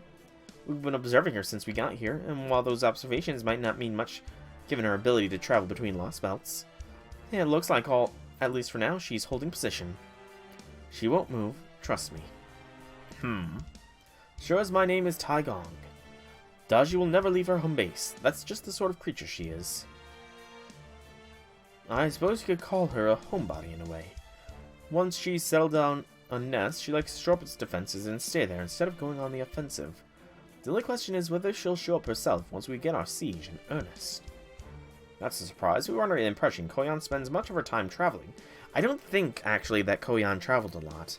Because I do vaguely recall back in the in the British Lost Belt that what we encountered was one of Koyan's tails.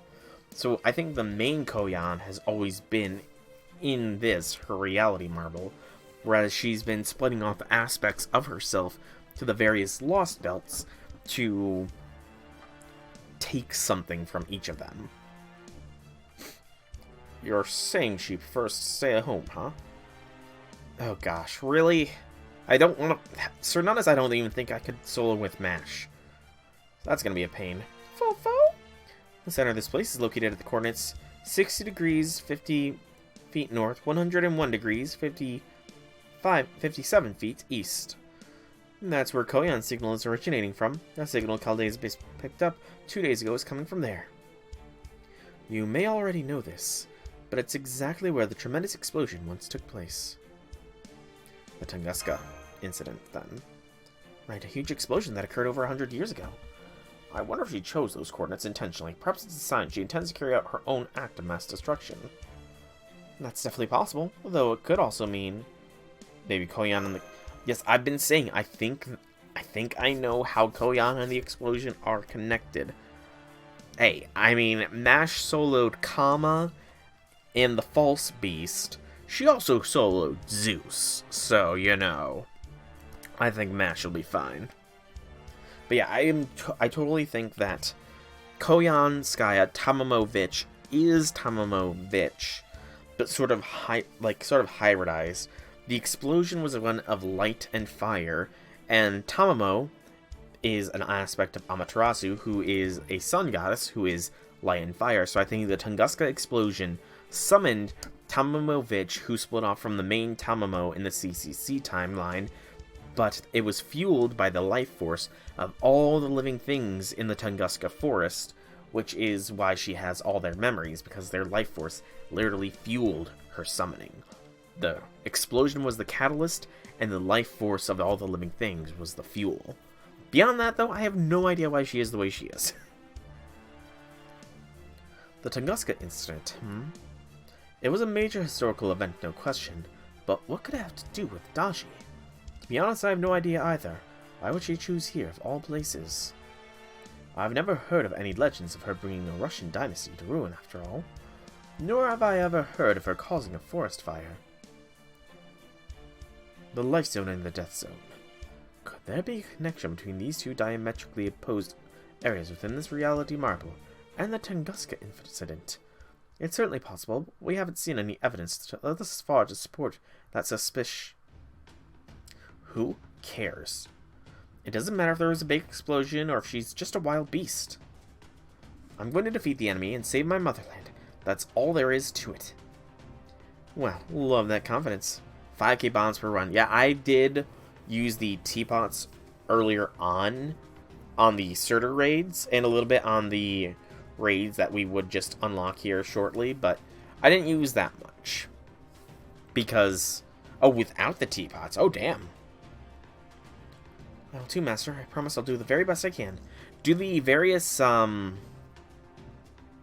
then the various CEs do stack then, I'm guessing. I'll be there supporting you guys every step of the way. Foo! Yeah, I know. So, you can have, like, multiple of the 4-star ones. Okay. Then I did mess up a little bit there. We're about 80 kilometers from our target. At this speed, we should reach it in about 2 hours. As to what connection Koyan may have with the Tunguska incident, it's faster to just ask her. 2 hours, huh? That would mean our final battle with her is close at hand then. What do you make of our prospects here, Technical Advisor? Okay, let me start out with the abridged version.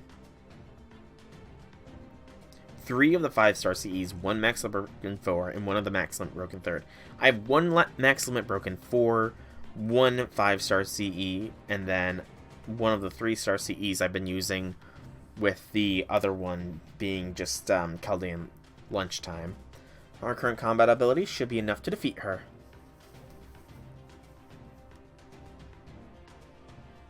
Where do you put our odds? Using the combat data we acquired in Olympus as a reference, we have a 70% chance of victory. Foo! 70%, huh? That sounds like great odds.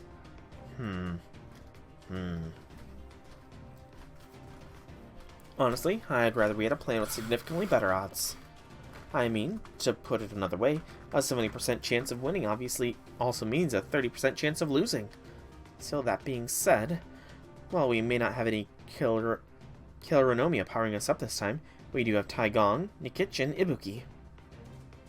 Taigong's basically a 9-tailed fox exterminator specialist, and Nikich is as professional warrior as they come. As for Ibuki, how's the memory? Still kind of hazy. Okay, so that part's not great, but she's got enough magical energy and sheer power to make up for it. And on top of that, we have the Black Barrel providing another source of major firepower and Soul's instantaneous amplified summons. So that's what I took into account to get the numbers I did. I wish I could put them together a better plan or boost our equipment somehow, but this is the best we can do. I'm sorry I'm such a poor excuse for a technical advisor. You're nothing of the sort. We'd be lost without your support, Da Vinci. Well, yes, I am a peerless genius. It just sucks that support's all I can offer, you know?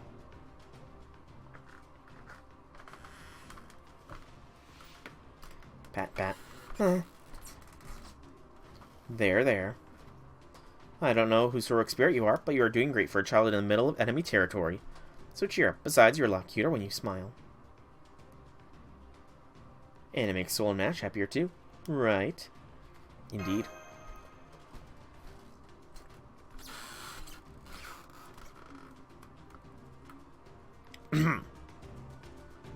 Sorry to interrupt this little moment, but since this is official briefing and all, I have to say this. You have considered the possibility that Koyan has grown stronger since we encountered her in Olympus, right? Of course. Excellent. In that case, I wish I didn't have to say this early either, but as commander, it's my job. Uh-oh, what do you need to say, Gordy? What if she's already become a fully mature beast? That's simply not possible. Oh, really? This heroic spirit's calling herself Tomomovich Koyanskya, or the Shadow of this World's Dashi, is in no way, shape, or form a fully mature beast. You sound pretty certain. How can you be so sure? As a beast, Dashi has the power to manipulate nations. She likes to torment her quarry once the world is already hers. Okay. Wait, I skipped a bit. If anyone tries to stand up to her, she tortures them in ways that are too horrible to even describe. That is who she is. While Koyan might only be Daji's shadow, it's safe to assume she shares her essential nature. And yet we have been able to move about this territory of hers relatively unimpeded. Given where we are and what is happening, this can only mean she is yet to fully mature. This is only speculation on my part, but I suspect an accident of some sort has left her in this incomplete state. Whether she's simply recuperating or preparing to hatch, so to speak, I can't imagine any other reason Daji would leave an enemy alone for so long without sending so much as a single soldier or assassin after her. So I believe that as an immature beast, we should assume the shadow of Daji is in some sort of weakened state. An accident. Senpai? So yeah, she did tank a blow from Sir Nunus. I bet that too, Sir Nunus. Back in the British Lost Belt, Sir Nunus landed a direct hit on Koyan. Koyan ended up protecting us. I think so too. If she hadn't gotten between us and Sir Nunus, I don't think the Stormborder would have survived. Sir Nunus, as in the ancient Celtic nature god. In this case, he was more the remnants of a god that had evolved into a titanic calamity, but yeah. Now I see, so she suffered an injury from a power that was closer to nature than humanity. That makes sense, given the way the combat beasts turned out. She must have endured quite a painful blow. In fact, I'm impressed she was able to maintain her sense of self after taking a hit like that, seeing how she defined herself with a new weakness she never had before. At any rate, allow me to put your minds at ease. I'm in no way suggesting we charge at her without a plan. As a matter of fact, I have an anti-beast noble phantasm designed specifically with Daji in mind. And what's more, I've already fine-tuned it to be extra effective on Daji's shadow. Foe? Really? Oh, it would have been nice if you mentioned that sooner, but it's still great news. Sorry about that.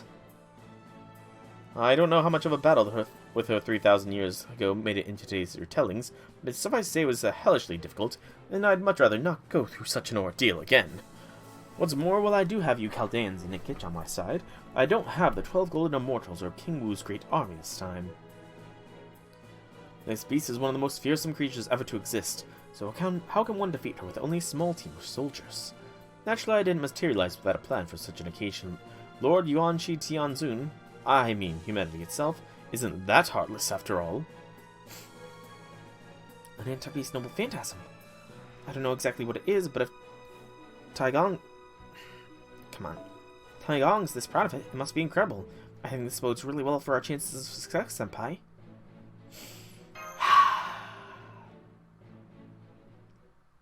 My. I do hate to interrupt your pleasant little chat, and I must say it's very kind of you to be so concerned about my condition. But please, spare me your pity, would you? Compassion is intended to be given by the strong to the weak. Having insignificant little bugs like you worrying over me is making my tails twitch in irritation. Huh?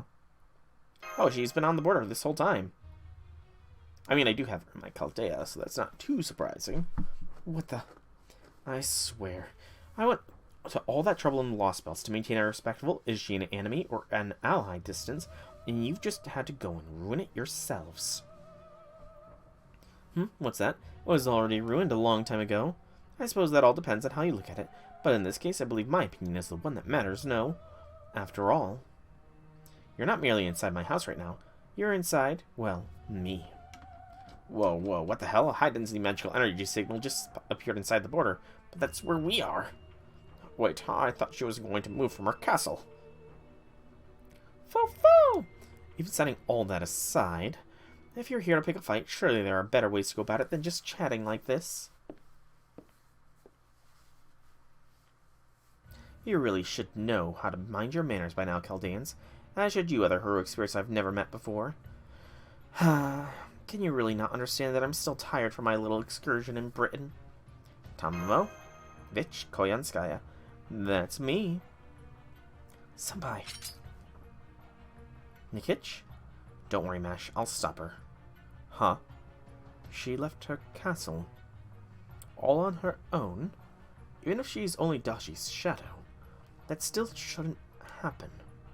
Snap out of it, Taigong. I'm sorry. I've really screwed up this time, haven't I? What are you doing, Taigong? You warped us. Oh my.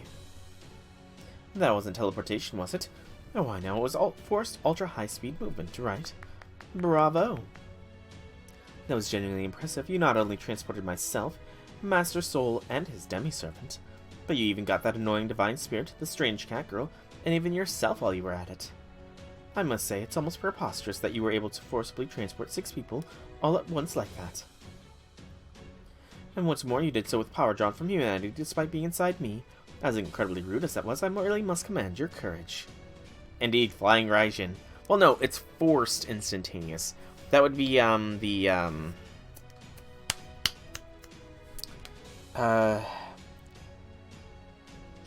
body flicker technique, like Shuishin or something like that. Yeah, he so looks like Itachi Outlaw, doesn't he? He is so much like Itachi in appearance sake. Thank you for seeing it. Thank you. What is your true name? Oh, I was hoping for some Sharingan when he opened his eyes. How dare you, Dashi. You've got the nerve asking who I am? I'm going to make you regret not staying cooped up in your nest. You've had this coming for over 3,000 years now. I may have underestimated you here, but it seems you and I aren't too far apart in that regard. Fair-faced golden fox. No, empty shadow of the nation-ruining beast. I'm sorry, are you talking about me? Come, my dragon. Who, me? No! Not you, Eastern Dragon. My dragon. Come on. Indeed, that's why... That's like one of the main reasons I drew the connection was the Akatsuki cloak. The hairstyle was similar. The face even looks somewhat the same. There you are, my mount. Oh, what a darling pet. But unfortunately for you, I'm just not interested in boring old dragons. Damn, that babe shot me down already. Ouch. Just kidding. I'm here, master.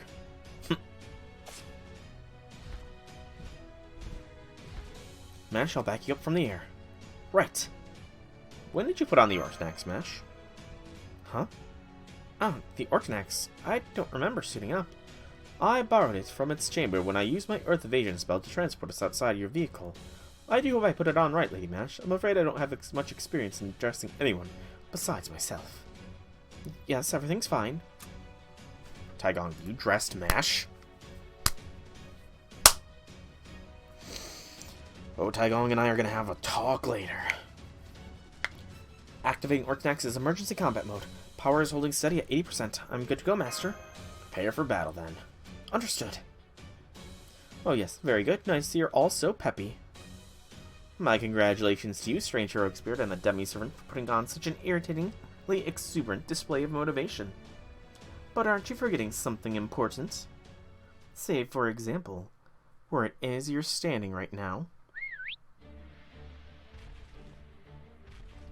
I mean, you know, the other members of the other waifus can as well, you know, I'm just saying. Hostiles are popping up all over. 5, 10, 20, and they're still coming. It doesn't look as though they came in from the outside our scanning range. It's almost as though they popped up out of nowhere. Instantaneous creation of life. Pre-programmed life at that. I suppose I should have expected no less from a reality marble.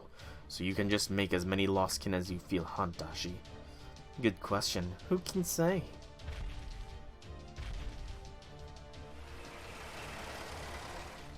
Everyone, listen up. I'll keep Dashi occupied. No, in fact, I'll look for an opportunity to take her down myself. In the meantime, please deal with the lost kin. Nash, Ibuki, let's go. Right, Master. Leave it to me. Nikich, will you back them up? Don't have to tell me twice. Just do what you came here to do, Taigong. Of course I will. Are you quite finished? I was in the middle of my siesta, you see, and I'd really like to get back to my bedroom soon. But since we've known each other for so long, I thought it only right to say goodbye myself. I know you've gotten used to fighting my super units, so I've decided to make this more of a numbers game. Hey, Buster, welcome to the stream. Howdy things, howdy things. Well, you know, that's one way to fight her, I guess. Are you joining her in her bedroom or something, Buster? You know, not that I could say I would be opposed to doing that as well. I hope you're ready, because I'm deadly serious about squishing you for good this time. With Super Ruler. We have a blizzard of contacts heading for us. I had enough to make up a small army. Of course, I said I was serious, didn't I? I refuse to tolerate any interference with my business. The easiest way to deal with your enemies is to gather them all in one place and eliminate them in one fell swoop. Alright everyone, farewell and all that. Oh, and don't worry, this one is on the house. You're about to experience an unbridled violence you humans invented yourselves. I do so hope you enjoy it. Well, no, because she wanted Melusine, so we don't want to give her what she wants. Whoa, Mash. Large combat piece incoming. Please stay close to me, Master. She wanted Melusine, but that is where I went off stream. So now, we continue on stream. Maybe a little bit. With the wrap-up of the Lostkin Army Assault. For the raids for this, I did end up doing the Ruler one primarily with Kama as my main support for a while. And then I switched over to Shelter because, well, it was a single target. So Shelter kind of was a little bit better. But given that this is a question mark, I'm guessing it's going to be a variety of enemies. So I'm going to switch in. I need Waver. Jalter get replaced with Kama. You're almost at 1 billion QP. Damn. Impressive. Impressively impressive. Kama, McMillian. There she be. She's got the 5-star, and then I guess this for a 20% boost. And this is essentially the best I can do here. Yeah. Okay. Let's roll. Wants to kill the fox 300 times. Good lord, that's a lot. I mean, it's not impossible, depending on how hard it is. I honestly haven't gotten there yet, so I have no idea. Okay. You're at like 30 kills? That's not bad. Call of the Beast. Oh, you get evasion. And you skill sealed. Oh, you son of a biscuits. Kama, you don't have Shuret, do you? You do not.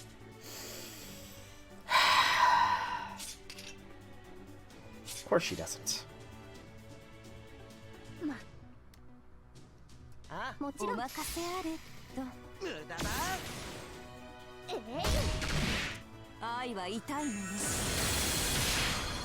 It's fine. We should be fine. Just keep this sort of setup up. As long as the second wave does not have a similar thing going with it, we should be fine.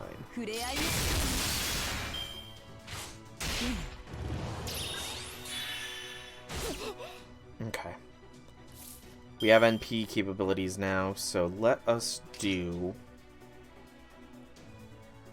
this into that, then to that, and then to that, and then we do boop. I'm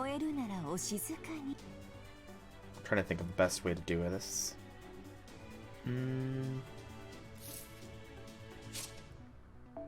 Kama has one more turn of attack down. It's gonna be annoying, but I'll deal with it.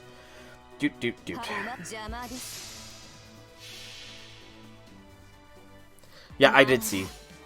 Woot 10 Saint Quartz. kind of not really that great of a compensation, to be honest.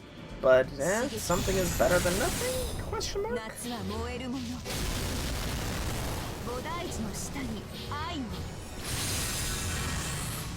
Well, the tank survived, which was not what I expected. I expected the Berserker to somehow survive. Did you just burn Kama?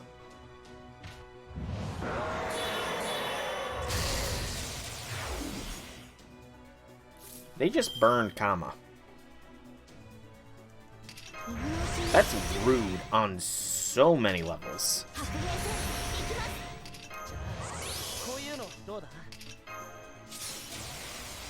Like, on so many levels. That is incredibly rude of them to do. Doot.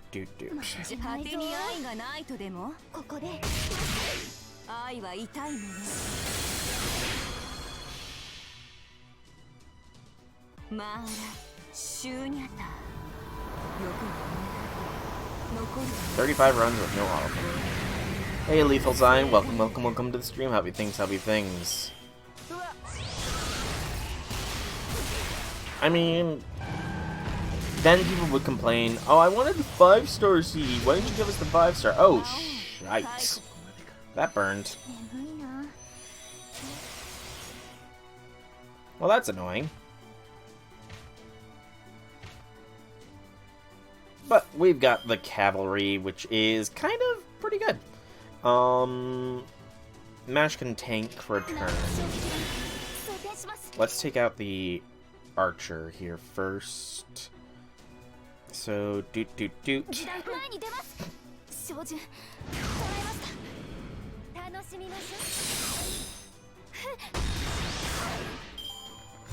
I look forward to seeing it here shortly then.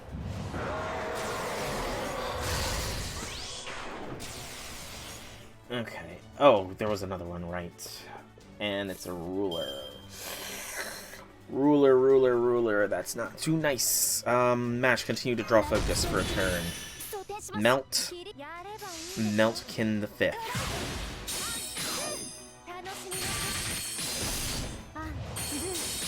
Yep. No, Surtur was alive for more than that. Because I did manage to get a little bit of time in on Surtur. Okay, I need to think. If I use this, it will set...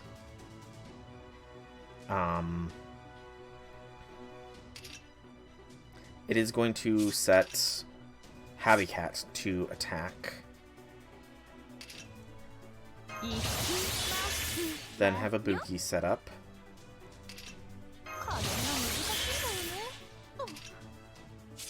Seal that one's NP. I can't remember. Is Habicat AoE or single target? I can't recall. And that's annoying. She's AoE? Okay. So I can go something along... Yeah. And she pierces invincibility, I want to say. So let us go here. Because we'll do... What is the order of operations? Doot. No. We'll go... That'll be 1. This will be 2. Then it's this. Okay.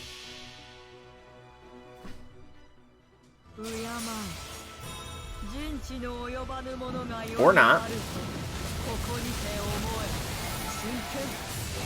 She didn't, actually. Habicat didn't come out to play.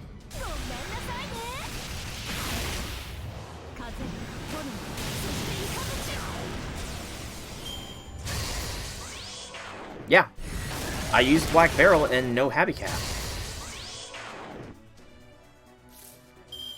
There was no Habicat attack. Okay, doot.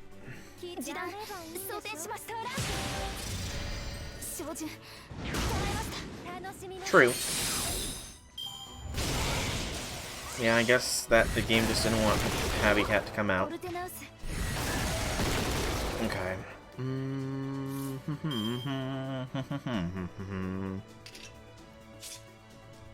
Do this. And this. And it's time for Melt to do her dance. Do.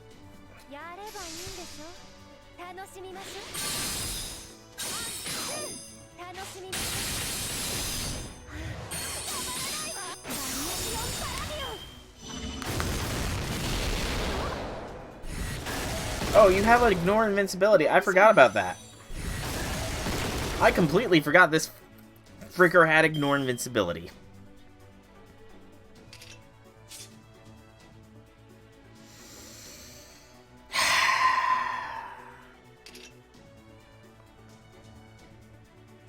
I don't have NP.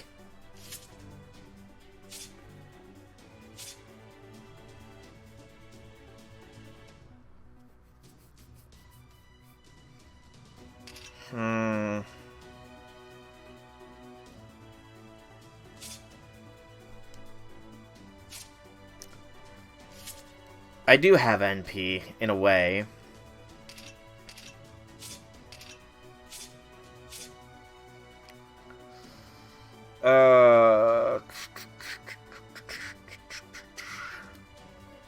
I'm just trying to think.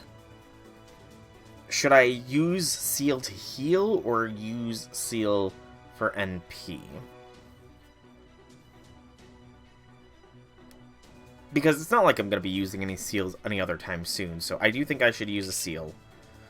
But do I heal or NP? It does have guts, yes.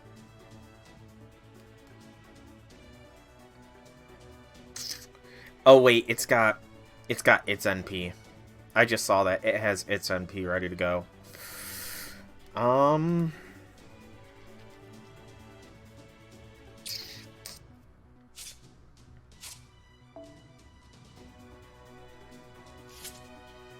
Yeah, especially since it has its NP ready.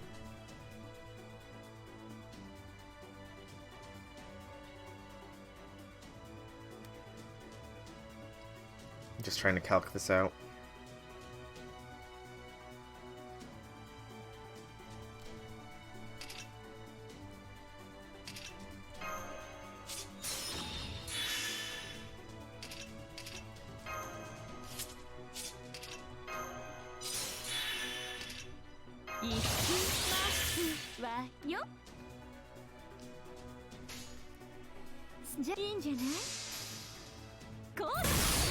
I think we got this.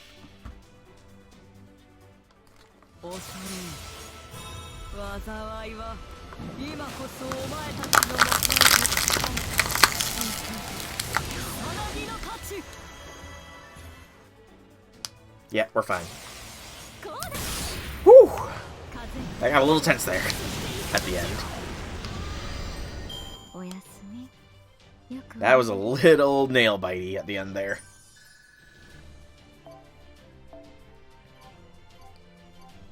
But we did it! Woot! Ooh. Some neck pops.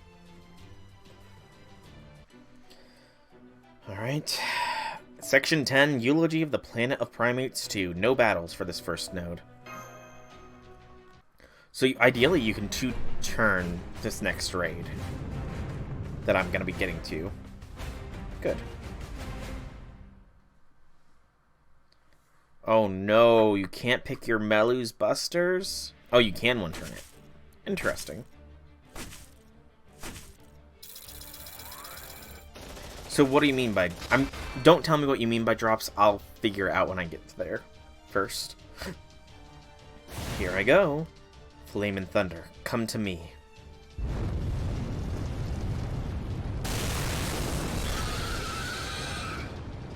Now, diving attack. Leave it to me, Master.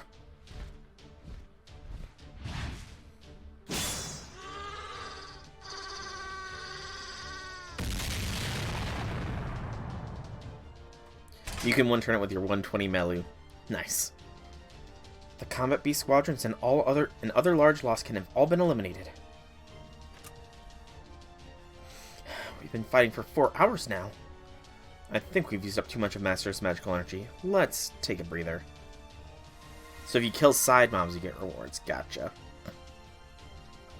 How are things looking, Mash? It's hard to say for certain, but we should have whittled down the enemy's forces a significant amount. That said, there's still more coming. Yes, there are still many hostiles nearby. This isn't over yet. This one's looking pretty big.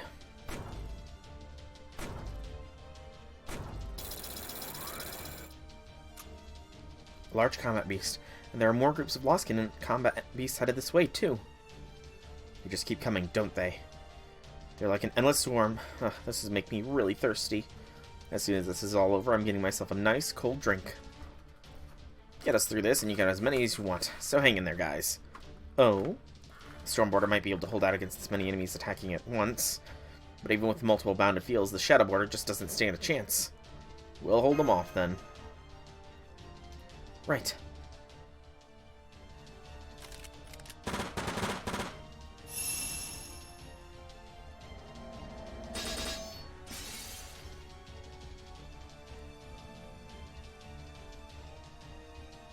I was fortunate to run into the Chaldeans. They're all doing a great job. Alright then, I guess I'd better do my job too, or I'll never be able to show my face to Lord Yuanshi Tianzun or Mother Shiwanmu. I don't know how to pronounce that! Are you ready to meet your end, Shadow of Dashi? You've changed a lot since we've last met.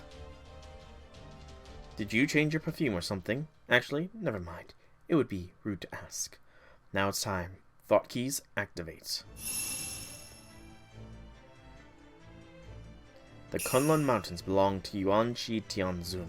Invested in the fish-tailed golden crown and the crane robes, unite the heavens and earth as one.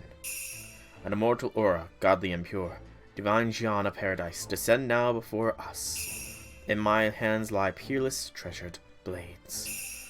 Encompassing geography and astronomy alike, the 8 trigrams lie within me. With them, I am on equal footing with the divine Xian. I have no idea if I'm pronouncing Xian right, anyways. That incantation. Wait, is it an incantation? What do you two make of that? I think it is. Both his words and his voice are definitely infused with magical energy.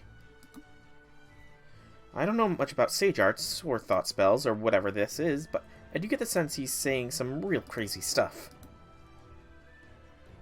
8 trigrams, 64 palms. I know, right? I'm pretty sure I heard something about a divine Xian there. He's basically declaring that he's just as powerful as a materialized divine Xian class being. Huh? Divine Xian? Xian. If I recall correctly, divine Xian are similar to divine spirits, but from Chinese mythology. Is that right? They're basically these Chinese warriors with unrealistic abilities like float or Chinese spells. Gotcha. Though they're mostly like actual gods than divine spirits, like the Scotty and Scandinavia or the 12 Olympians.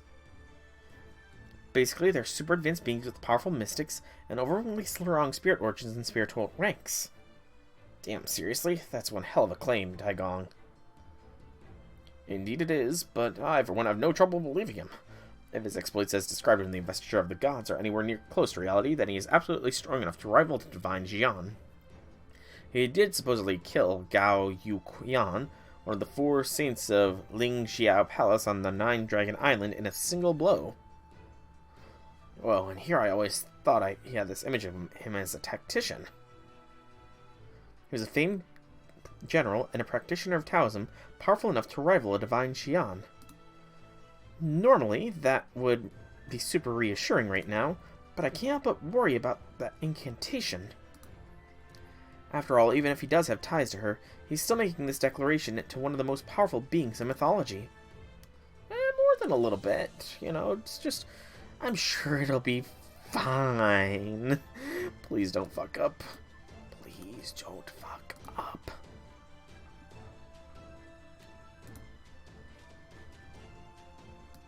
Seems like a pretty risky move to me, but maybe that's just normal for him. Or, then again, maybe that's also just how far he has to push himself to take Dashi down. Exclamation point. Here in this world, I am the embodiment of Yuxu.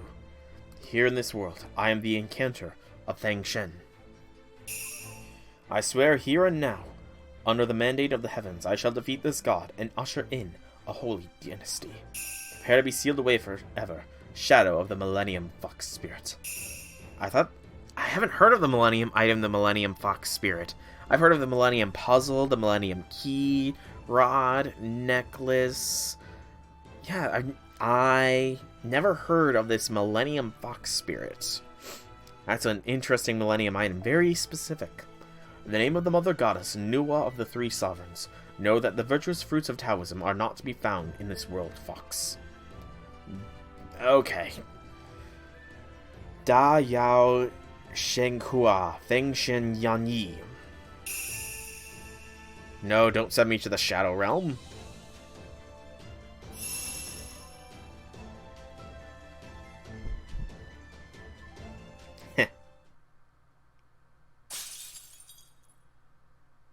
Oopsies. Huh.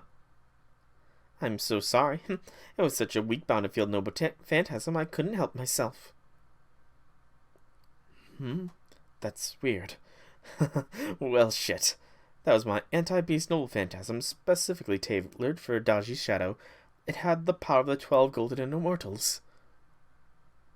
And it did nothing. I wonder why. Huh? Huh?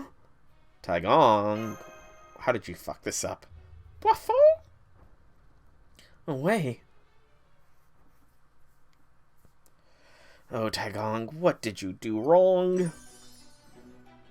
Form your party melee before the battle begins. Okay.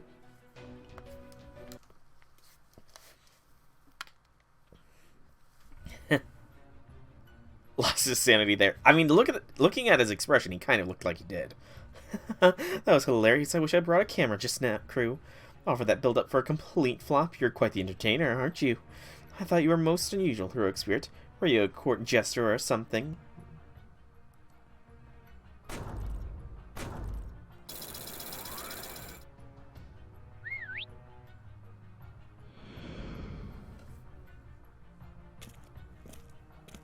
I was planning to have my children overwhelm you by weight of numbers, but that's not an elegant solution.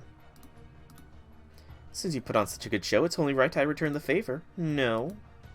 So I'll play along with your game and put on a little performance of my own. Hey! It's the same as Olympus. We're going up against Tamamo Beast Mode. This body you Chaldeans once helped me discover is a bit worn out, but it should suffice for the occasion. After all, there's no great detective here this time, and I don't see any signs of Athena or Ares killer Anomia either.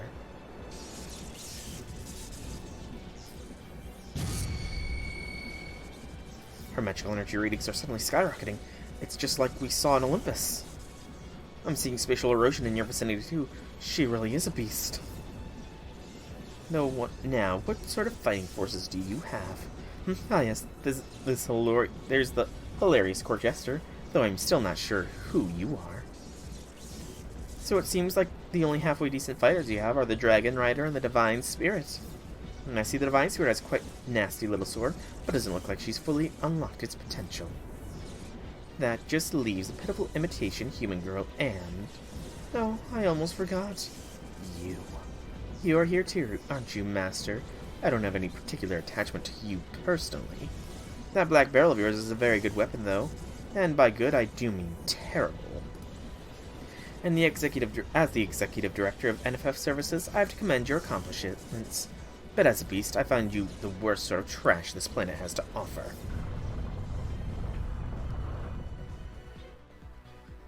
Magical energy spiked higher. Physical mass just transformed into something enormous. Can't believe the sheer mass for a spear origin. You guys actually fought this back in Olympus? Thought keys, activate. The hands lie peerless treasure plays and yeah, you're just saying the same. Okay, he's doing a different NP this time. I thought he was doing the same thing. Oh, wow. That's my second anti-beast noble phantasm. It's cast on my allies. I just hope this one works. You don't sound all that confident. No, it sounds like he just used Susuano. Well, yeah, after what just happened. Snap out of it already. We've come this far together, so I'm gonna get serious again.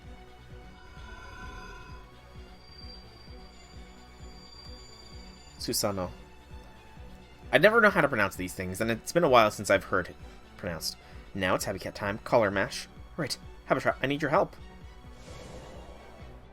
Okay, got you. So that's a beast. Well, she's huge. But I don't see anyone ever choosing her for a bride. Wow, Happy Cat. Oh, that's a burn. She looks pretty tough, but I'm not going to let her win. It's a bond between Mash and Soul is even bigger than she is. Here she comes. Everyone, get ready. Alright.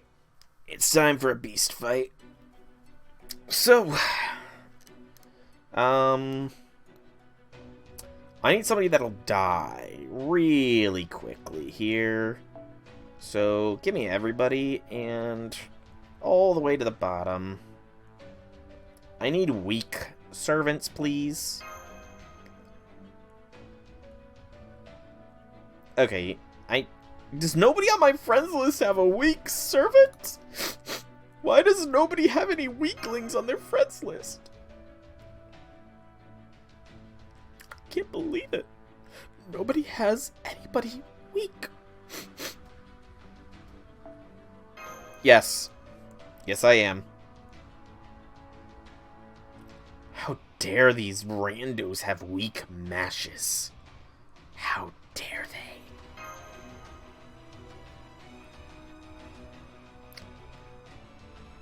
That's up to you, lethargic. Or lethal. I don't know why I saw lethargic.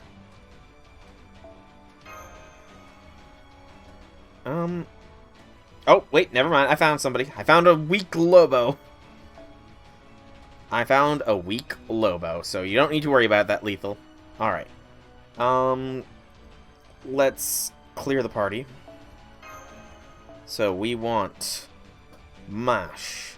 This will be a bit difficult. So the question now is, do I go damage? I think I'm going to go damage rather than defense. For the first attempt, at least. And then here we will put my George. And he is going to get... Where is it? I wish you could search by name. Where is it? It's 5-star CE, is it not?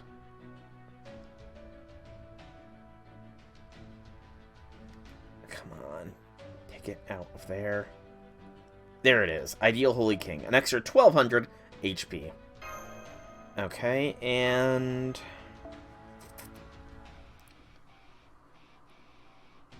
Okay, 4 break bars. Good to know, good to know. Okay, I need to think. What command code do I want to go with? Heal with an evasion.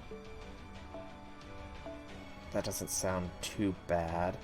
Although a skill cooldown will be... No, I think I'd keep with the Atlas. Even if it isn't max leveled up, the skill cooldown down by 2 is very much ideal. We do not want to use our teapot on such a low amount. And we're going to give this a shot. Let's see how this goes.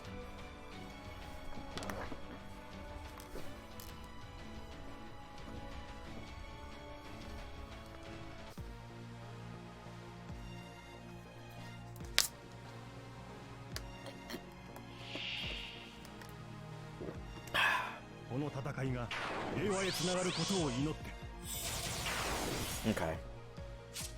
Attack against human servants, defense, disadvantage against demonic beast type servants. Resistance crits. 1 charge each turn for 3 turns.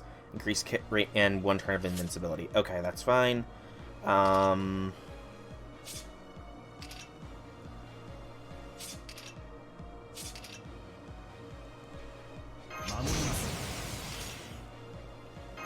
George, draw some focus for a little bit.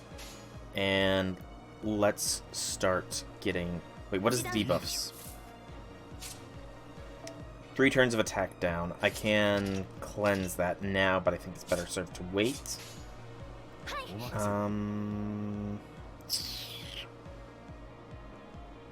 Do this.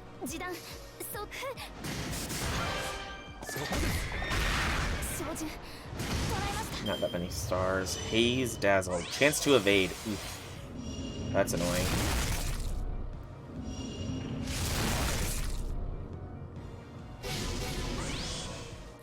Chance for evasion. How long is that? 2 turns of a chance to evasion. Okay. That's fine.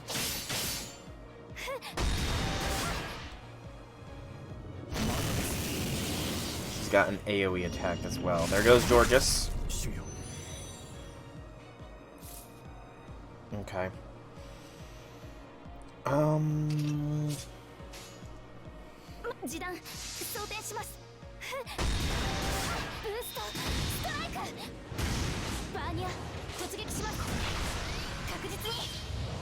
Fear and Revered.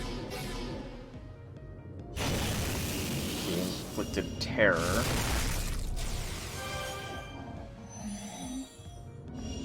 Oh, son of a bitch!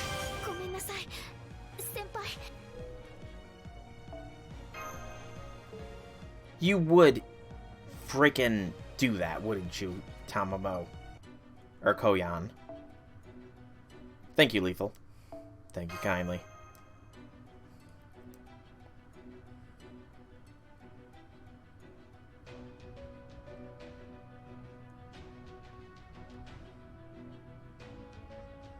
Gonna be lower down, I'm guessing.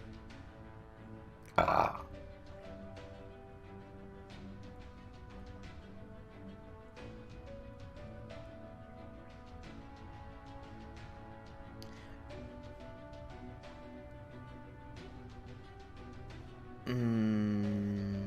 Lycanus.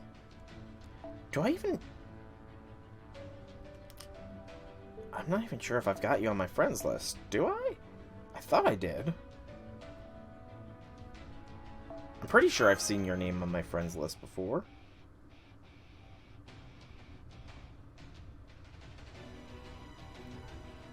Should be.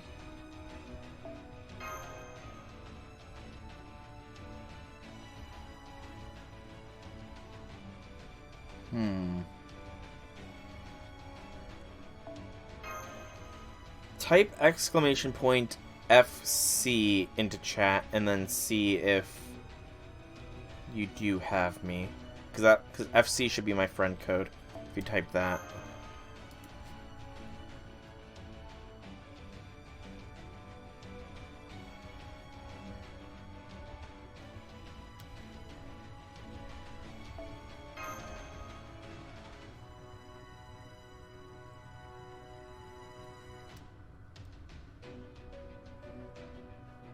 You are added? Okay. Might be a case of needing to relog then. Oh no, my game is crashing. My game crashed. Oh no. It's a shame when that happens, you know. No worry. My game crashed, so I have to relog in anyways. It happens sometimes, you know. Sometimes it happens in the middle of fights, too. And those are the worst times for it to happen. You know. Absolute worst.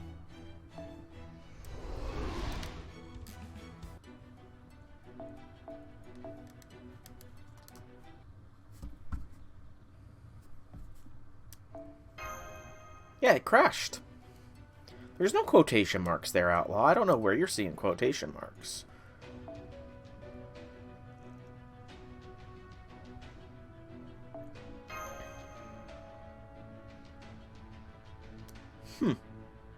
That is pretty good. Did you put him in... Which one did you put him in, I wonder? Lethal.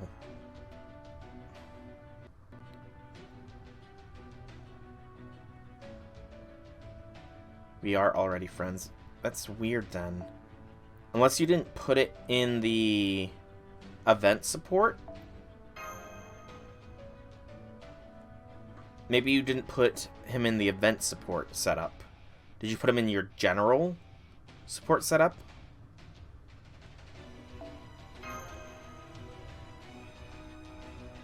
Because that's a possibility.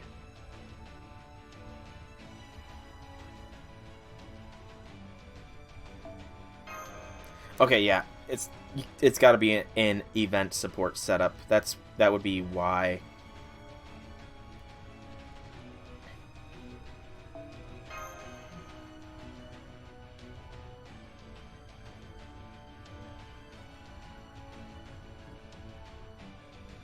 Yeah, that would be why. Because even though this is a main story thing, it's also an event.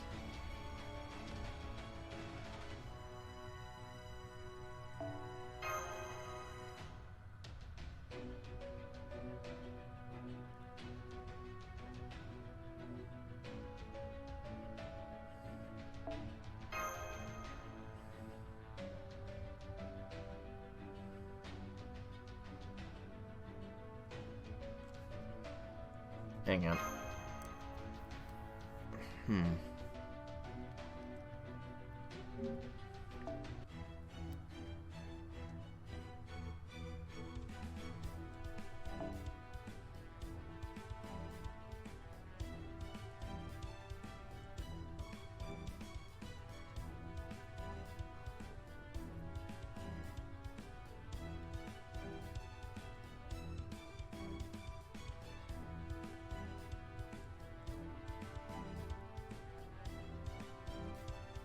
What level is your George?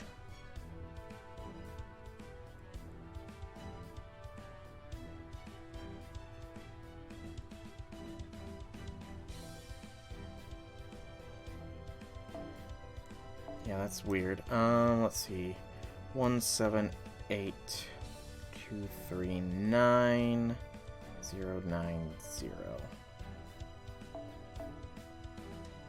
No. For some reason, we're not. Okay, we are. Okay, why? That's weird. Lycanus. Yeah, I thought it wouldn't show if you were showing up there. Where? Oh, where? There you are. So last online 1 minute ago. Normal 2, normal 3. Yeah, he's an event, so that's weird. That is very weird that it isn't showing you.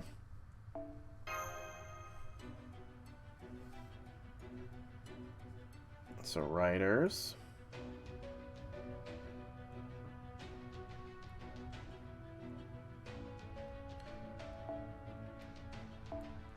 I'm showing everything.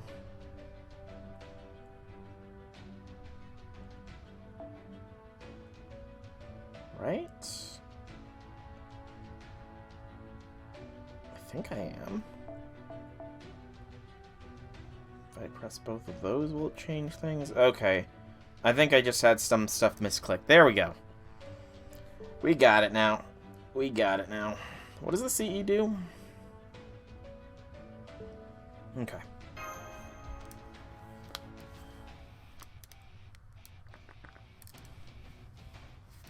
I had some sort of setup wrong.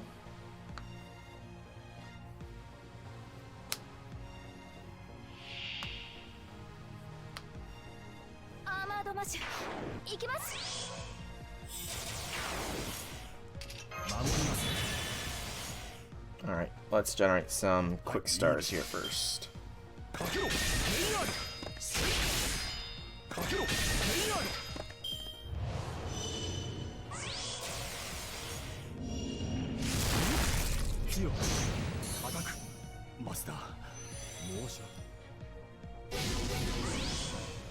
Then we do this.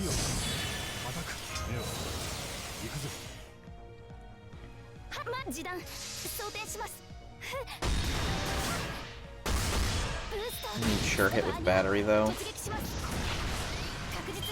I can potentially run through the chance to evasion thing. I might be able to burn through it here. Just trying to think, what is the best thing to do? Georges will draw fire for how many more turns? 2 more turns. Well, I want to get through at least 1 bar first here, and then I'll address the others. So there's 2 evasions left. Georges is going down this turn.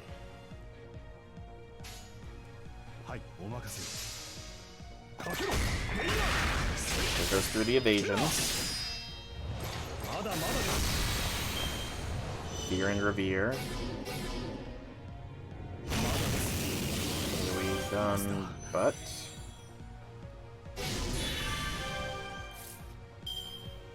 So, on defeat, yeah, that's kind of a pointless on defeat effect. So Vitch is about to go on the offense. No evasions, nothing like that.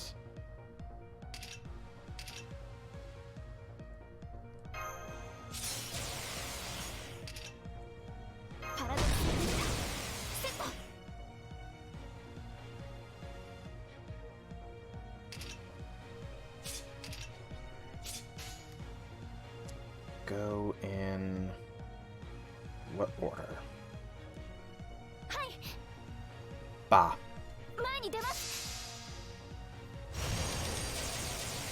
And of course, Happy Cat will come in to help.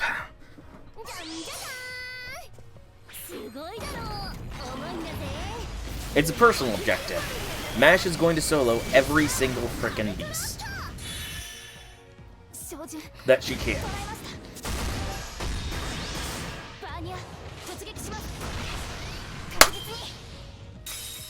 That's 1 bar.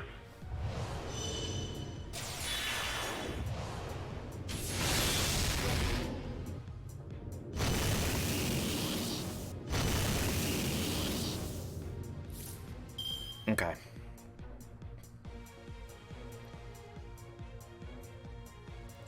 Technically, yes. It was a solo. I'm counting it for solo purposes. Alright, save the MP.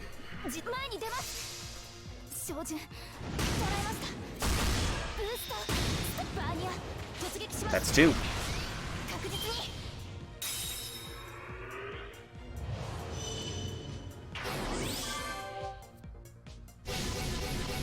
I mean, you could also argue the fact that I have Ibuki helping me out is not making it a solo, but I'm going to count it as a solo. Okay, now we get some extra protection with this turn.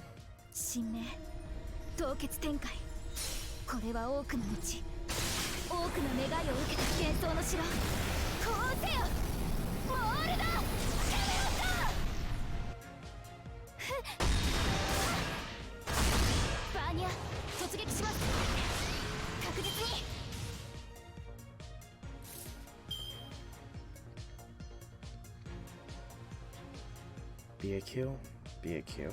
Do this.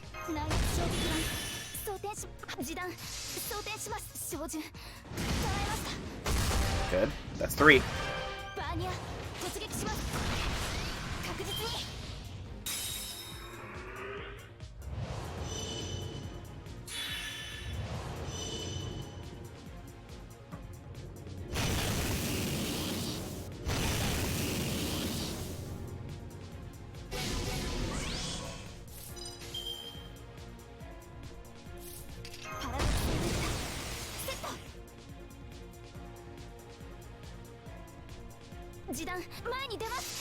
I know.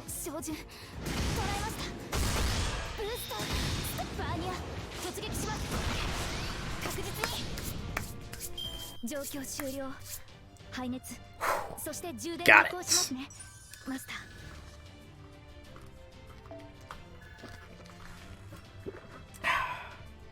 I'll take that. I will take that victory. Thank you, Lethal. Thank you kindly for the George. Us. What a strange feeling. It almost feels like I'm Hitting cotton candy? No, that's not quite right.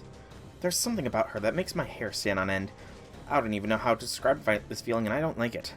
I can say the second noble phantasm of yours is working pretty well, though. Find out here, Shu. I imagine we'll find out soon how I pull that off in the raid. True, I do get the sense she doesn't like it. What do you think, Taigong? I suppose. However, its output is far too low. It's not even giving you 10% of the power I expected it to. And then there's the lack of feedback from our attacks. It can only mean the beast is not actually Dashi's shadow. It's either just an alter ego of sorts or a clone, nothing more. Huh? It's a little shocking to hear a mere clone is this strong, but that does explain some things, like why hitting her feels like a cloud. Just dealing with a clone is taking everything I've got. Healing everyone's exhaustion is also proving difficult. That's the truth, much as I wish it wasn't. I admit it, I failed big time, and I'm usually so good about succeeding at times like this too. If a little characterization was all it took to get anywhere, we'd never have any problems at all. That is meta. You're right. Thank you, Master of Chaldea. Foo! Yes, you're exactly right. I am Taigong. I am a hero inscribed in humanity and a great tactician who managed to defeat a massive empire. And what's more, I'm also an extraordinary hope of the Kunlun Mountains. 3,000 years ago, I was a match for the 12 Golden Immortals, even while I was still just a Taoist practitioner. So of course I can and will do something about this.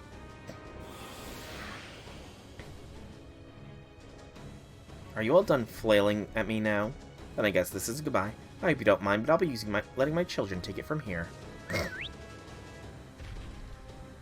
Yeah, I mainly do MASH solos, or when I'm feeling really down and stressful, I take Melt to solo She Who Shall Not Be Named.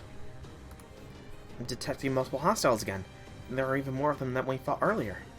Oh, that's not good. I recommend an immediate retreat, Master of Chaldea. Back to the Shadow Border, then. Whee! Allow me.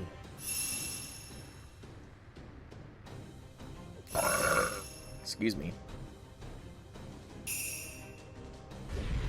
The False Beast the Third. Huh?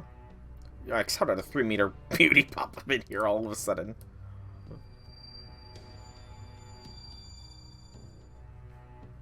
Sorry about that. I didn't know I was going to be sent here.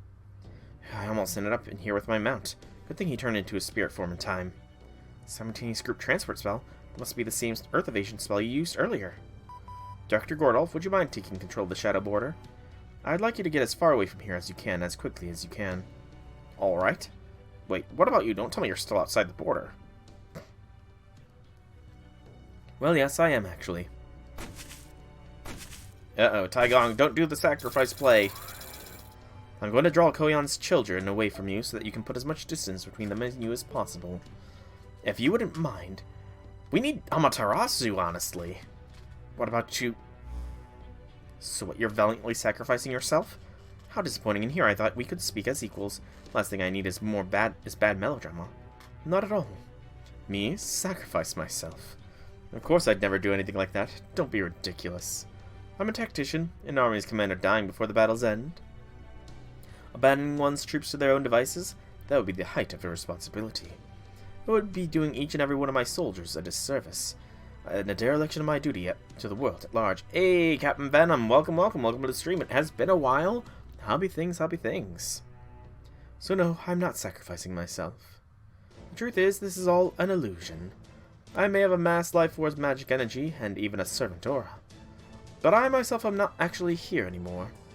Well now, I had no idea you were such a magician. Are you sure you weren't some court jester somewhere? Maybe I was. But just so you know, Miss Beast, I can repeat this trick as many times as it takes.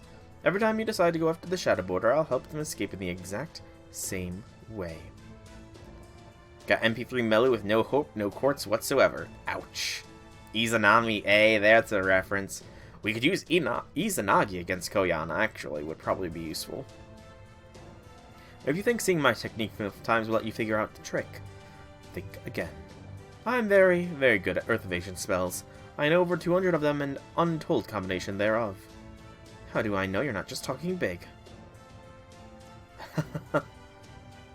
Care to see for yourself, then? No, I'll pass. I'm out here on a lark anyway. I don't have the mental or physical energy for games. I'd much rather spend my free time back home enjoying a nice siesta. Of course, if you and the Chaldeans would like to come visit my headquarters, you're perfectly free to do so. I usually turn away all visitors who show up without an appointment. But as a beast, I certainly can't turn the representatives away empty-handed. So the next time we meet, I'll greet you myself rather than sending a familiar to do it. And with that, I bid you good day.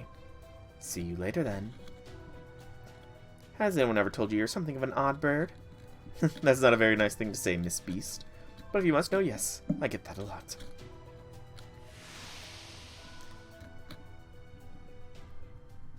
Yeah, Arthur's NP kind of is a wet noodle, sadly. It's sad that that Excalibur hit so poorly. But most of the King Arthurs have been getting upgrades gradually. Final arrow of Section 10. No combat. But yeah, that was nice, soloing that form of Koyan with MASH. I knew I could do it. Man, that was sure embarrassing, huh? Foo-foo! After all my big talk about how I would handle her and myself with my anti-beast noble phantasm, did nothing. I'm so sorry. Cheer up, we would have made it out alive if it weren't for you. And MASH! Master's right. None of us would be here right now if it wasn't for your Earth Evasion spell.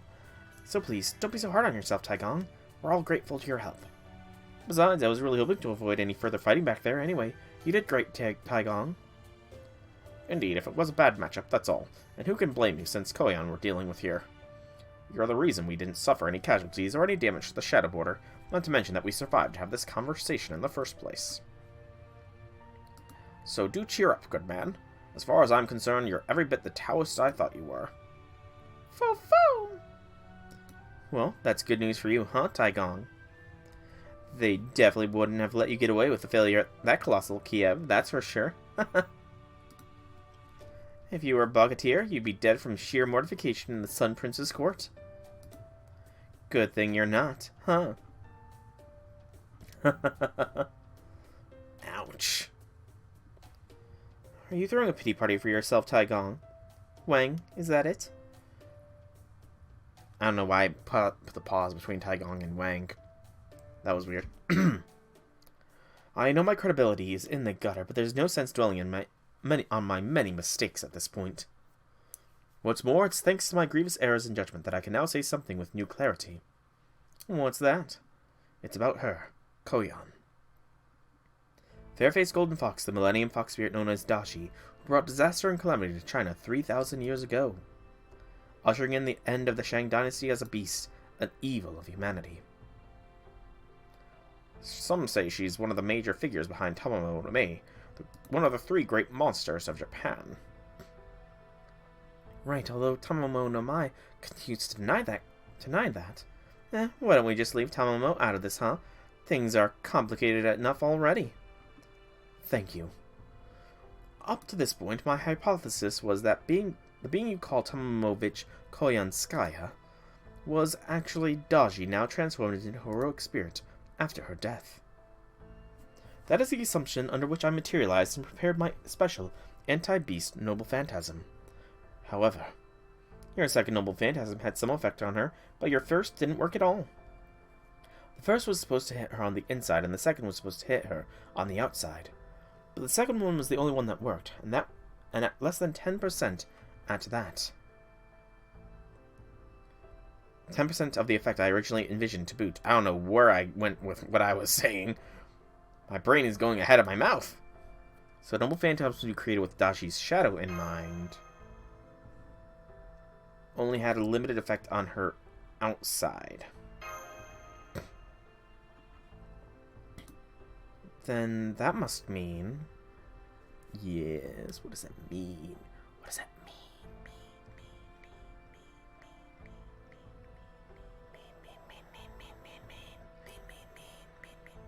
Hang on just a moment here. I'm doing stuff AFK on RuneScape as well right now.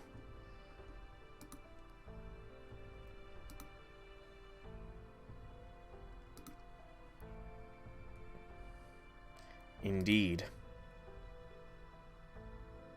My second noble phantasm had some effect, thanks to her resemblance to Daji, but since the resemblance was only surface level, my first had no effect at all.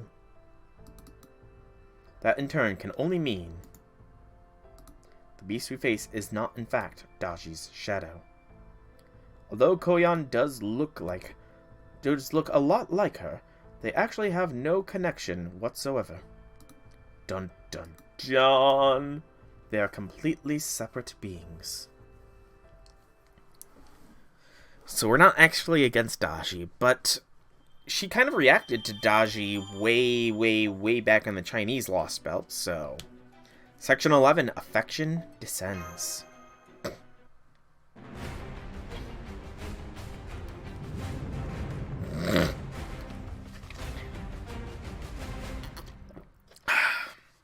Delicious H2O. Not really.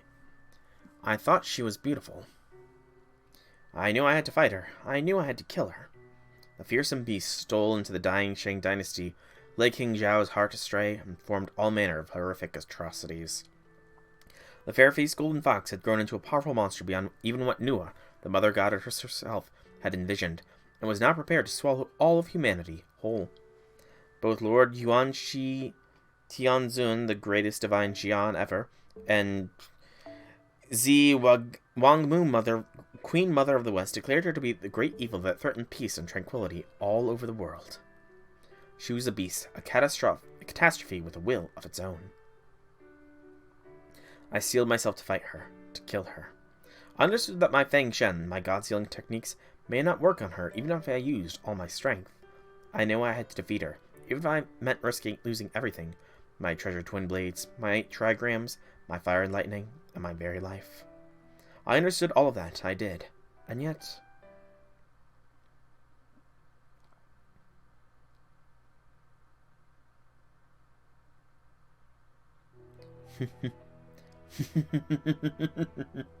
Okay, I'm going to kill you now. Oh yes, I'm going to kill you.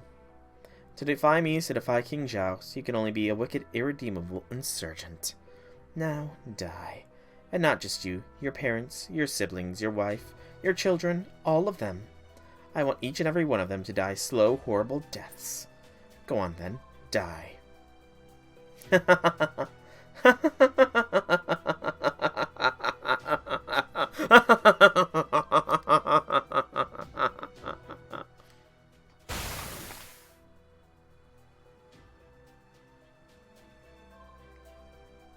Loud, scornful laughter. A brutal, cold-blooded massacre. The tragedy that unfolded before my eyes was so horrific to behold, so far removed from reality, that I honestly thought I was in a living nightmare. The river of blood that gushed from the newly dead bodies almost seemed as though it was swallowing the ground beneath it. And there amid the blood, ocean of blood, she laughed and laughed and laughed. Then when she was finally done... that was fun. Who's Shani? That's all she said. As for me, seeing her standing there like that, all I could think was... beautiful. Even though the woman I was looking at was beyond pure evil, utterly devoid of reason and morals, I still couldn't help but see her as a solitary, exquisite flower. I mean, sometimes the most beautiful things are the most dangerous, to be fair.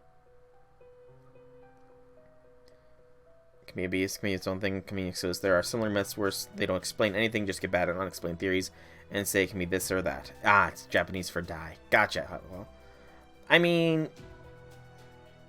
every rose has a... yeah, that's another good thing. The Tamamo Daji Fox thing... I mean, Tamamo herself denies the Daji connection. So, it could just very well be 2 separate entities. You know?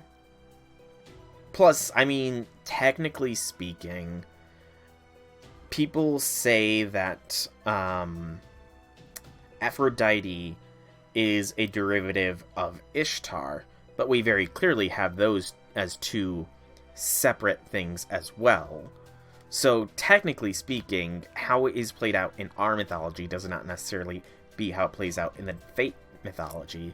So, it can just be that Daji and Amaterasu are 2 totally separate beings. Especially since, technically speaking, Amaterasu was alive all the way back when the White Giant wiped out all of humanity. Flower that could only fully bloom in a river of blood. I think the whole Daji thing just started because of the third Lost Belt, though. Despite knowing I would eventually have to cut off that woman, that beast's head, I still couldn't help but find her beautiful. But yeah, technically, Tamamovich is from the CCC reality. Although, technically speaking, she would be on the throne, and the throne transcends time and space, so it's weird. Excuse me.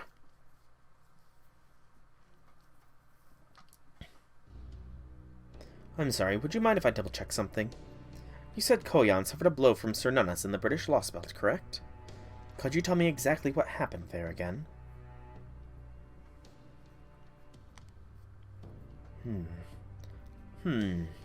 So she protected Chaldea from Sir Nunnas, but you're not really clear on why.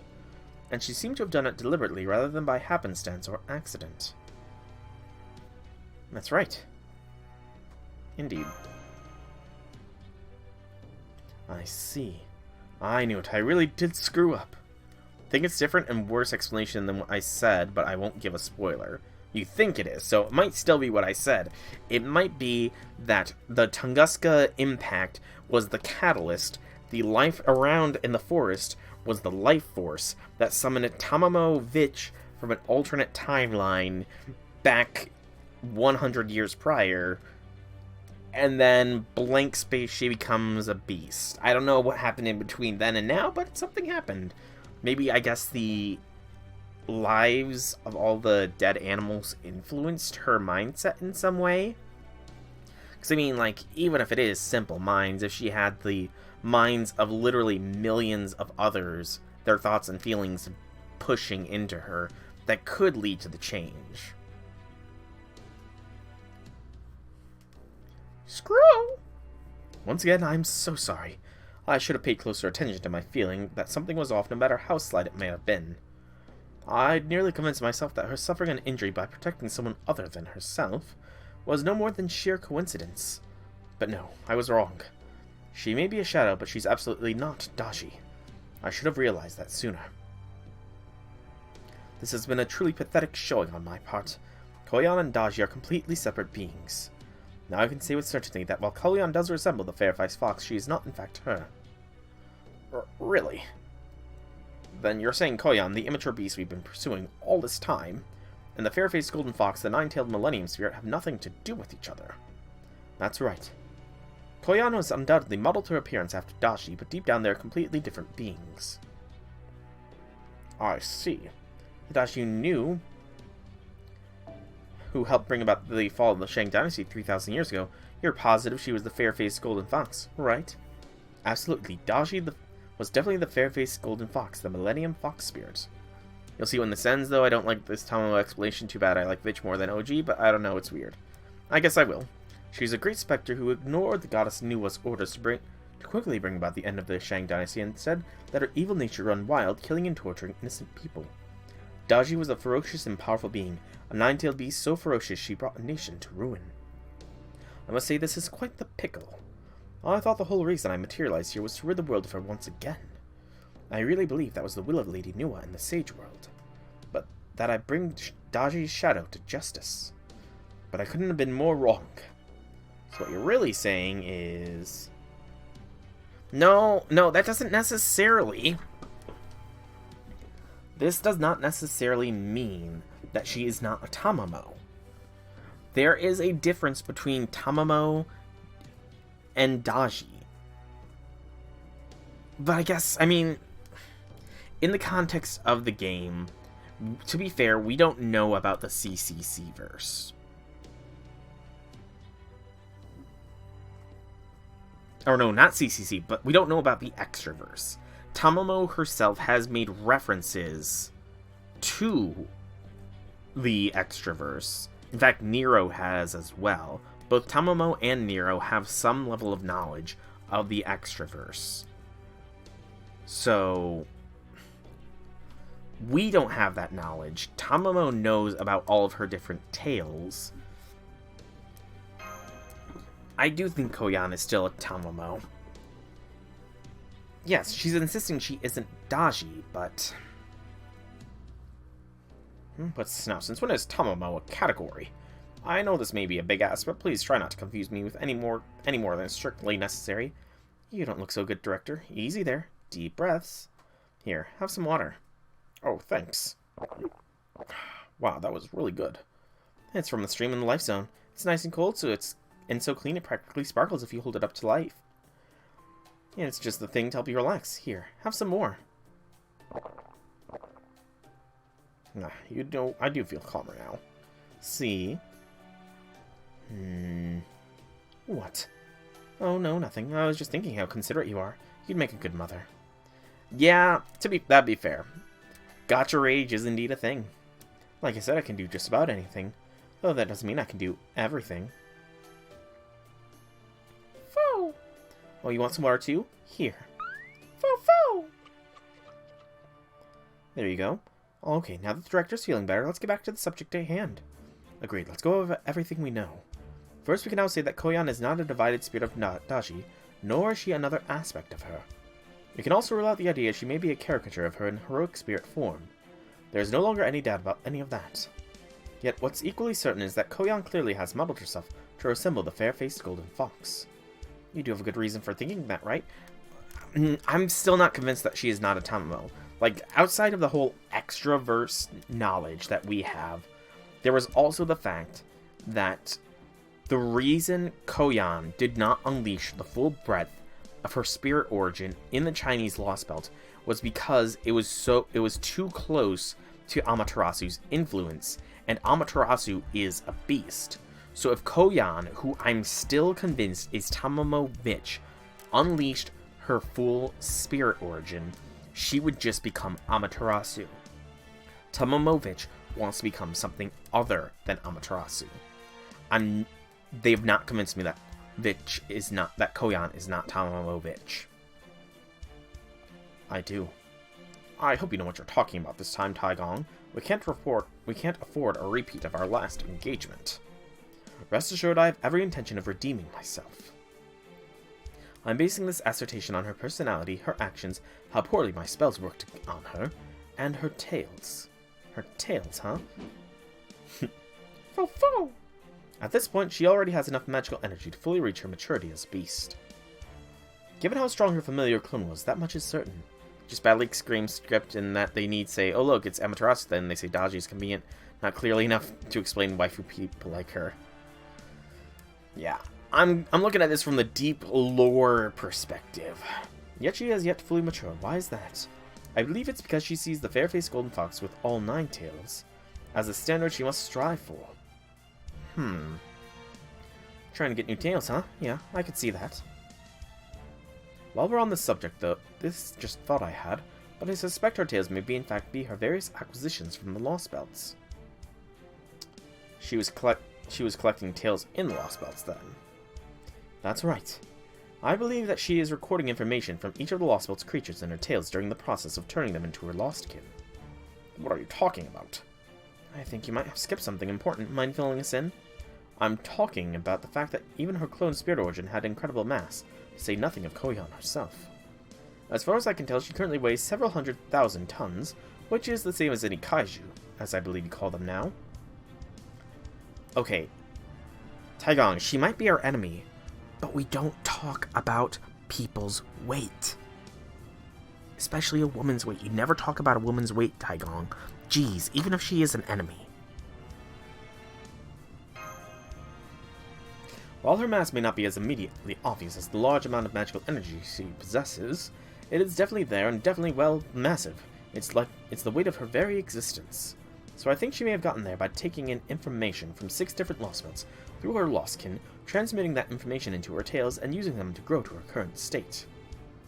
Yeah, she only had 5 tails earlier. If that clone was just a recreation of herself from Olympus, that would explain why she only had 5 tails.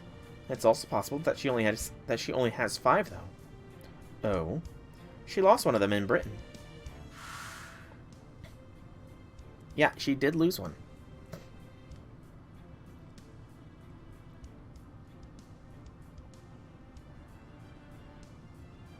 It was during a battle in Britain's Lake District. I remember Mormas saying that Melusine destroyed one of her spirit origin cores. I see. Still, in terms of her growth, or rather her beast spirit origin, that doesn't change the fact that she acquired 6 tails. Anyway, we can set that aside for now. Killing or burning a spirit origin with that much sheer mass will be no easy feat. I won't say it'll take the same amount of power as destroying 6 law spells, but it will definitely require a lot of resources. I see. So there's a good chance we need a literal ton of firepower, huh? Yeah, but if only Excalibur Cannon was ready. And after I ordered a new pair of sunglasses, too. What's up, Taigong? Yes. Haven't you noticed you're smiling, Taigong? Let me guess, you have another trick up your sleeve, don't you? Well, just spit it out. I get that you're scared to say more after that colossal screw-up, but you should still come clean with us anyway. Go on, show us what kind of dirty, underhanded schemes you're really capable of. I wish you'd stop talking about me as though I were some kind of devious schemer. Alright, yes, it's true. I do have a way to do something about Koyan. Oh, you do, huh? Foo-foo! That's great. Honestly, I was getting a little worried. We just saw for ourselves Koyan is basically infinite combat beast and Lost can send them into battle whenever she likes, right? So we'd better be setting ourselves up for failure if we headed into the center without a good plan. To be honest, I was seriously considering whether we should just abandon the mission.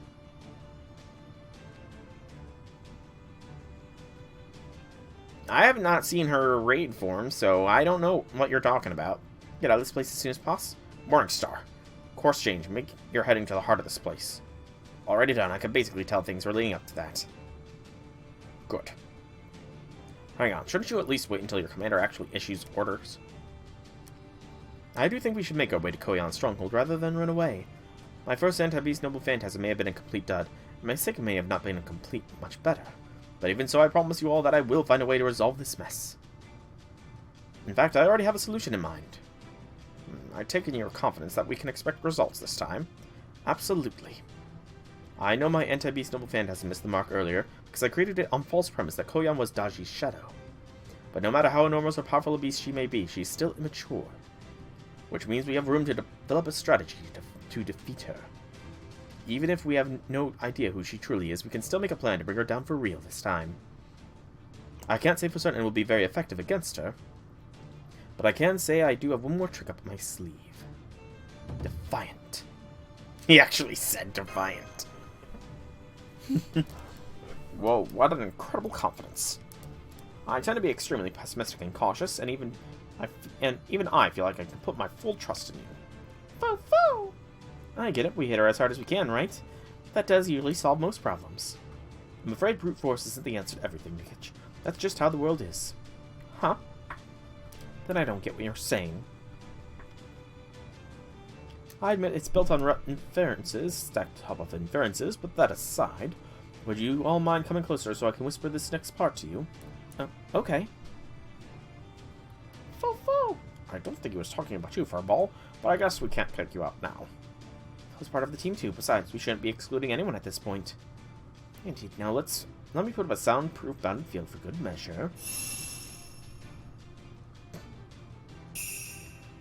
Remember, we're in Seattle Reality Marble. According to the clock tower in the west, Reality Marbles are one of the crowning achievements of Magecraft, and they all vary widely in practice and usage. Some say there isn't a single trait they share aside from being pounded fields, but I leave it better safe than sorry. Besides, it's not as though Koyan is aware of everything that takes place inside of her marble. And speaking of Reality Marbles, my last trick hinges on the assumption we're in one. Now then, if I may... Mumble, mumble, whisper, whisper. That'd be interesting if we're not in a Reality Marble. Okay, we're coming up on the death zone. Field team, I'm counting on you to fend off any combat beasts that get too close. Huh? I mean, we're not going through the much safer life zone. We already know the Lostkins patrol routes, so wouldn't it make sense to stick as close to the life zone as possible? Take a look at the mission map. The whole center thing we're heading up to is clearly the death zone side. Believe me, I wish it wasn't. I stuck to the life zone as much as I could on the way here. So on that note, Soul, Mash, be at it. Right. It's best if the Shadow Border maintains a steady pace. If we run into any packs of combat beasts that threaten to get in our way, I'll use my Fang Shu to send the field team out to deal with them and bring them back once they're done. If we keep that up. Gotcha, this should let us reach the center without losing any speed. Man, this Earth Evasion spell of yours is super handy. Huh, it is, isn't it? There's a recent Earth Evasion. It was said to be a tactical level of Fang Shu, you know? There you go, getting a big head again. Well, what's wrong with that? I bet he's in the right to brag a little. Fair. Okay, everyone, let's get ready to face another swarm of combat beasts. Right. Well, that didn't take long. We got multiple hostiles 500 meters away coming from the opposite direction. Looks like they're combat beasts, and they've got some big ones in the mix. Alright then, let's get started. Earth Evasion.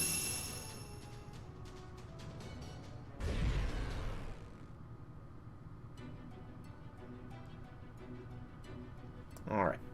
So, we will go with a Castoria. And we'll do a little bit of Dish. Go. I should have switched out Waver.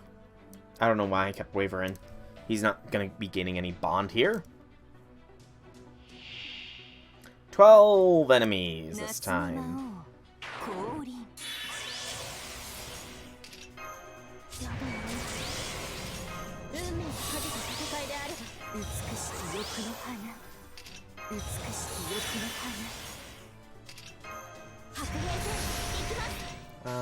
Doot.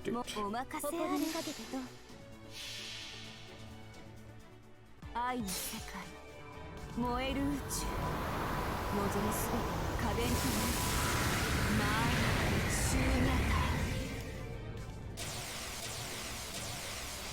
愛は痛いものそこです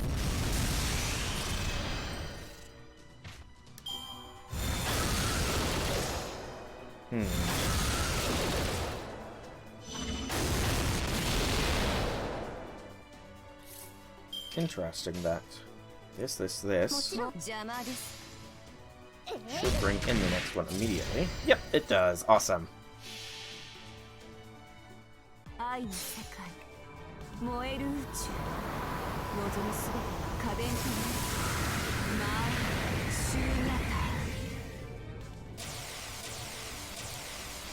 愛は痛いもの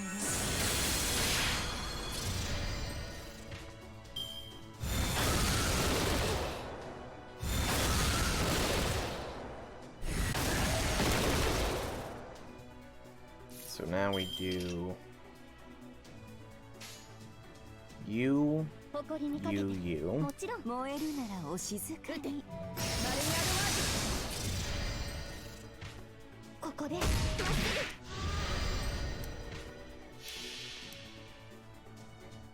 まあシューニャタ残る聖願だ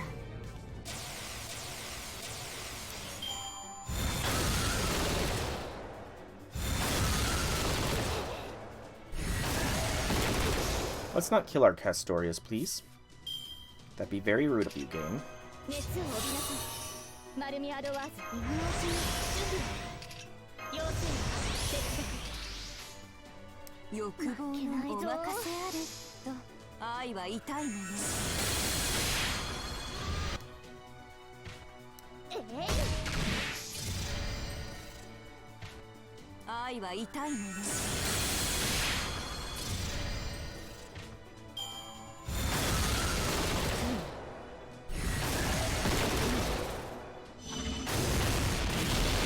Game didn't listen to me. I killed off Castoria. Can't believe the game. How dare it defy me?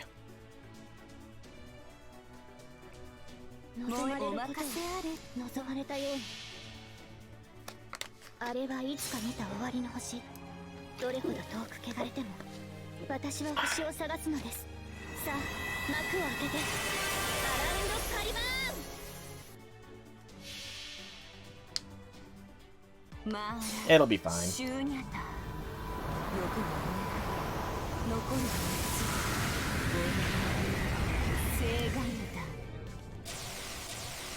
Yeah, see, it's fine. 愛は痛いのよ。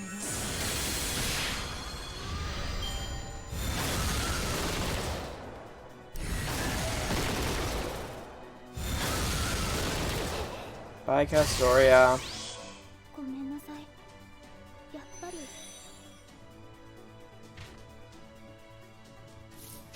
Beep bop poop. 邪魔です。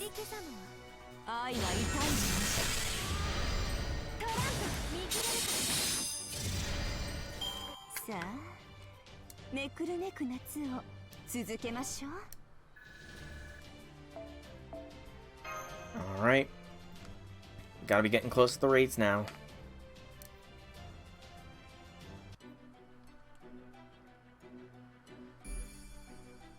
NFF headquarters. Section 11's final arrow.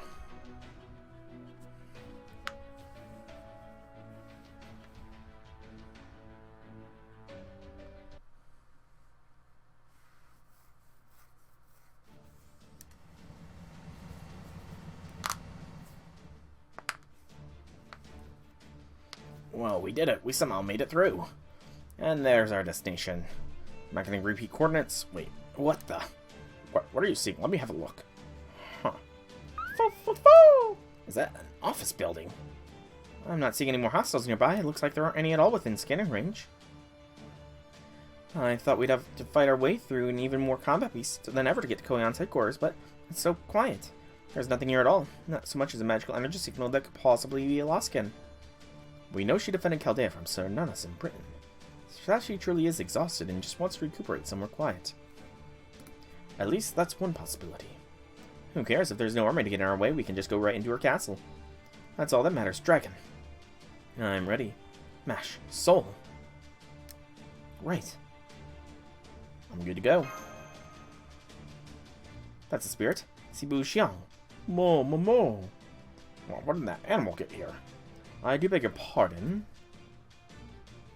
I normally have him stay in his spirit form, but if we're headed to our final confrontation, it's easier to have him come along. My mount definitely won't fit in here. Oh well. Okay, that's everyone headed to the front line. Be ready for anything. The enemy castle is right in front of us. We know the king is inside. Our job is to get to the throne room, no matter what. Now let's go.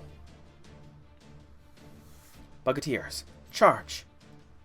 Let's do this.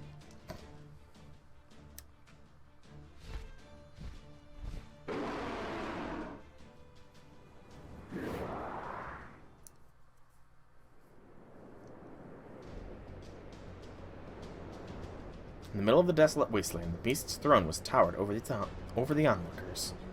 Here sits the great palace. Its ruler holds dominion over the zones of life and death.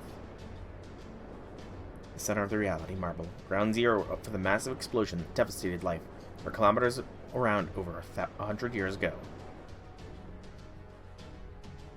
The imposing tower's name was... Welcome, distinguished guests. Welcome to the Nine Fox Foundation's headquarters. My name is PB. I am the only pseudo-lifeform in this place that has been endowed with the ability to speak. On behalf of NFF CEO, I'm more than happy to serve as your guide today.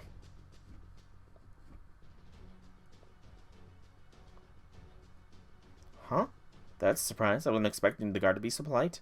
May I ask your name, distinguished guests? It's a rabbit. Yes, senpai, he appears to be, humanoid rabbit. What a relief. I'll gladly take a talking rabbit over more silent Lostkin or combat beasts. Nice to meet you, PB. I'm Taigong. These fine people are from Chaldea. And I'm Dobranya Nikic. Chaldea partied Lord Taigong and Lady Dobranya Nikic. Understood. Seems you don't have an appointment, but I'll check whether the CEO will see you. Please follow me. Okay. Mo. Can't say I saw this coming, but at least it looks like we won't have to fight our way in. Keep your guard up all the same. We could be walking into an ambush. Doesn't feel like an ambush. No, it doesn't. Gosh, Master. Even on the battlefield, you and Mash still know how to play things by ear. That's really great to see. And it's our job to always be ready for a fight, so we'll let the two of ones be the top ones to talk to PB. Right. You can be pretty smart sometimes, Dragon Lady. Have you fallen for me? I don't mind, but I should warn you before you get in too deep.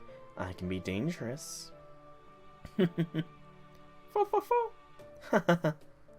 Is everything alright? Then please, follow me. Alright, coming. Thank you. Now, if you'll please enter through the front doors. NFF is a private military corporation that provides services to wherever our customers may need. Our headquarters' defensive systems are, in a word, perfect. In particular, the walls near the main entrance have been built with embedded large and small gun beasts, giving them firepower of an entire tank squadron. So please do stay close to me. It would be quite the disaster if any of you were to approach the building without authorization. Oh, now that you mention, I do sense a ton of magical energy signals near the entrance. Gun beasts embedded in the walls, huh? You must be talking about the combat beasts. So then, does that mean if we were to go on the offensive here, we'd be staring down the muzzles of countless guns from the walls? Yeah, that is quite the no trespassing. And here I thought it looked very like a fancy modern-day office building. However, I guess it was built with such lethal defenses.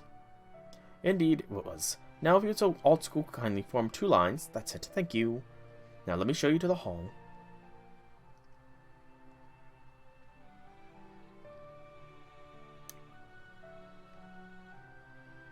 Very fancy. Right this way. Fancy, fancy footsteps. The CEO can usually be found in her office. She generally prefers not to leave it these days for personal reasons. She did agree to come greet you in the hall herself after I told you of your arrival, though. It doesn't look like he called her or anything like that. Do you think they were using some kind of telepathy? Most likely, yes. Mr. PB here is almost certainly one of her familiars. Here we are. This is NFF Headquarters Grand Central Hall. If you'll kindly wait here, the CEO will see you shortly. I hope your negotiations will help lead this world to a brighter future. Not that I have any will or self-awareness of my own, of course. Now then, if you'll excuse me. Thanks, PB. You're a great guide. I hope we see you again sometime. Thanks, PB. Take care. The pleasure was all mine. Farewell, humans.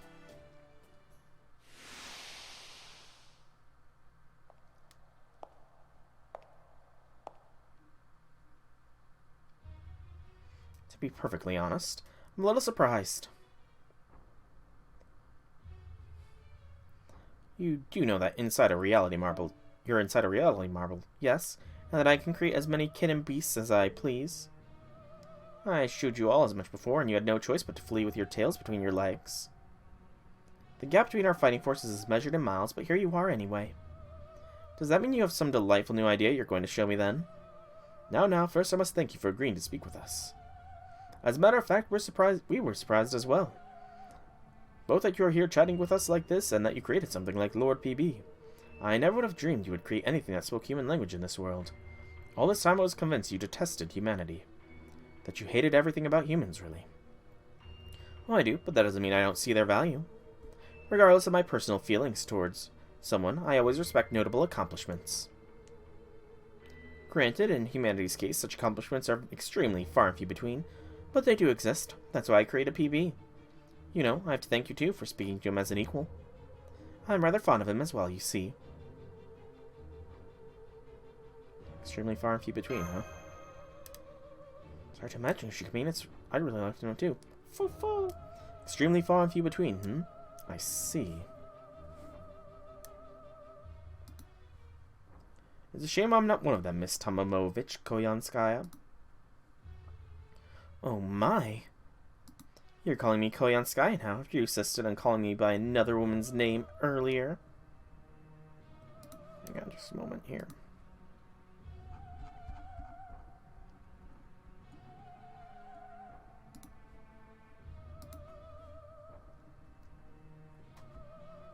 That's right, I'm afraid I was mistaken before. But ignorance is no excuse. I was terribly rude to you earlier, and for that I truly am sorry. I, Taigong Wang Lu Shuang, sincerely hope you'll accept my humble apologies, Miss Koyanskya.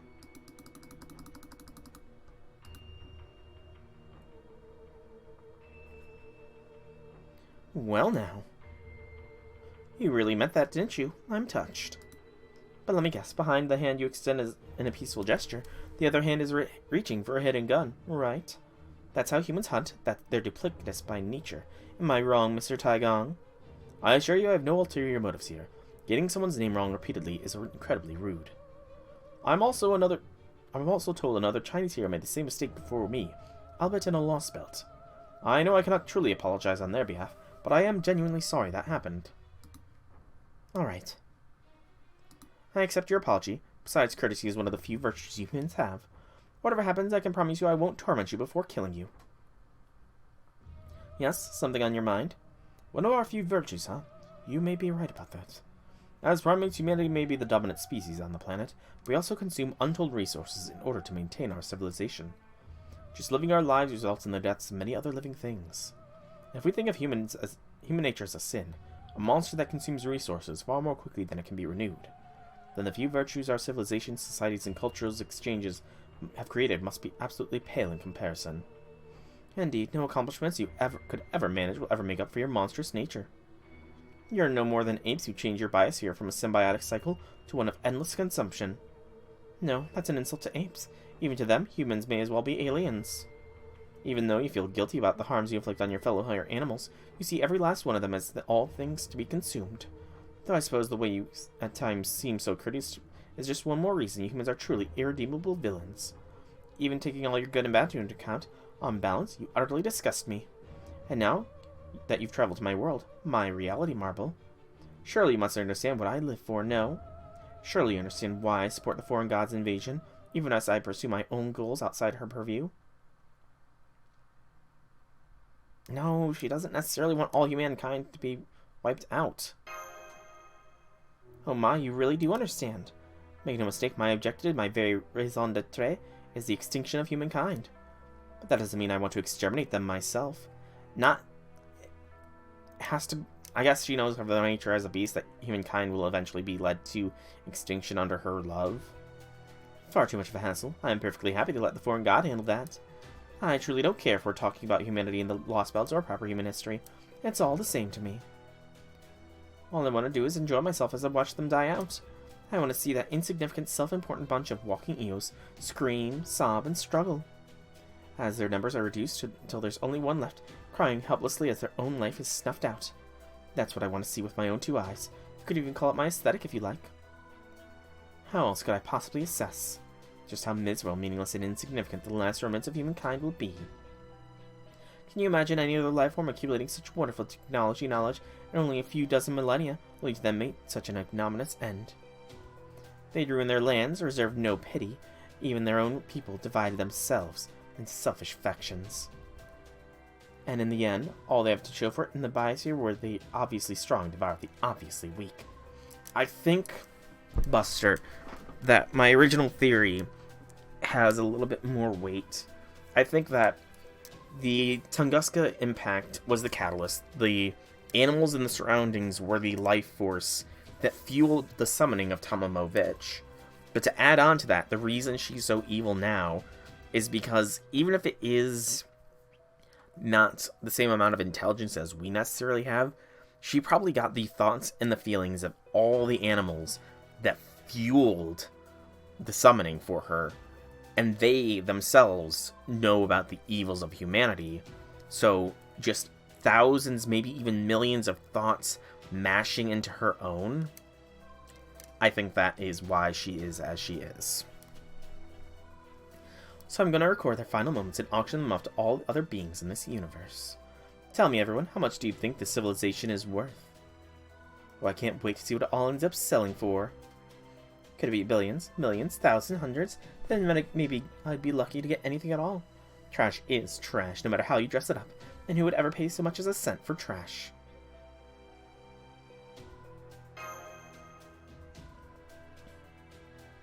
Good grief, that's one hell of a...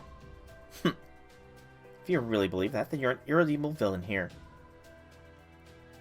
I thought I might be able to empathize with you, at least a little, after I saw how you run the life zone. But this is just like, well, it's sneering at the failures of others, just like a hue. No, never mind, I won't say it. My point is, even a starving dragon has better taste than you. And who might you be? I'm a Bogatyr of Kiev. I materialized here to save my motherland of Russia. I'm a Bukidoji, I guess. I never introduced myself, did I? Well, thank you. I appreciate your courtesy. I knew who you all were, but you saved me the trouble of identifying you individually. Now then, Mr. Taigong Wang, distinguished members of Chaldea. I gather you've all said your piece? I hadn't planned on talking for quite so long, but between my exhaustion from my run-in with Sir Nunus, and you being so kind to PB, well, I felt as though my hands were tied. But that all ends now. We have been compatriots up to this point, but no more. What are you talking about, compatriots? Oh my, you mean you hadn't realized? Your top priority has been cutting down the trees of emptiness. Mine has been collecting life forms. We had no reason to be enemies. If anything, we were birds of a feather since we were both in the Lost Belts as visitors. But this time is different. This time, you came to my world, planning to kill me. Oh. There was never anything for us to discuss. I admit that strange heroic spirit there with you may have thrown me a bit off. But now it's time for you humans to do what humans do best, and we beasts to do what we do best. There's no sense in us trying to understand each other. Let's just fight to the death and be done with it. No, I like to come to an understanding with the beasts and sympathize with them. You had plenty of opportunities to run. You had time to realize your mistake. Whether it was reckless bravery or sheer arrogance, you just made the sort of presumptuous decision I would expect from so-called dominant species. What a fitting end for you this will be, after so many repetitions of the same mistake. Ephemeral actions can only be answered with ephemeral pleasures. Oh, and by the way, I won't be shouting my beast name. As far as I'm concerned, you humans don't deserve to hear it.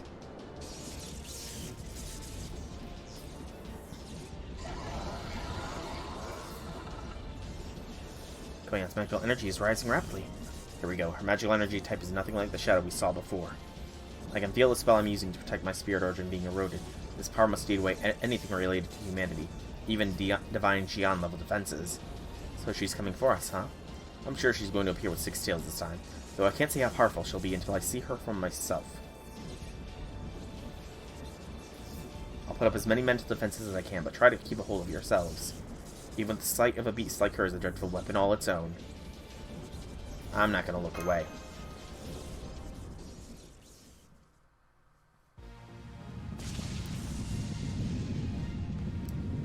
Here we go. There's her crown of flames. But where is the crown of thorns? Or rather, the crown of horns.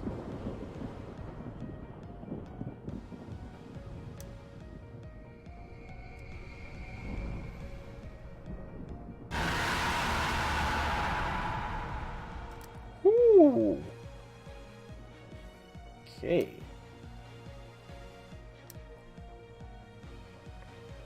Her magical energy is skyrocketing.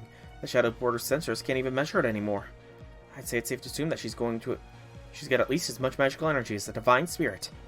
And her spirit origin's just as heavy as we thought. She's still not fully mature, and yet, this peculiar way she's eroding the space around her. Excuse me. Despite the fact we're inside her own reality marble. It's definitely the presence of a beast. Master. Be that as it may, she's still not complete. I'd say she's still growing. Well, she's sure not lacking for power, and I don't just mean her magical energy either. I feel like everything's about just as crazy as strong as her.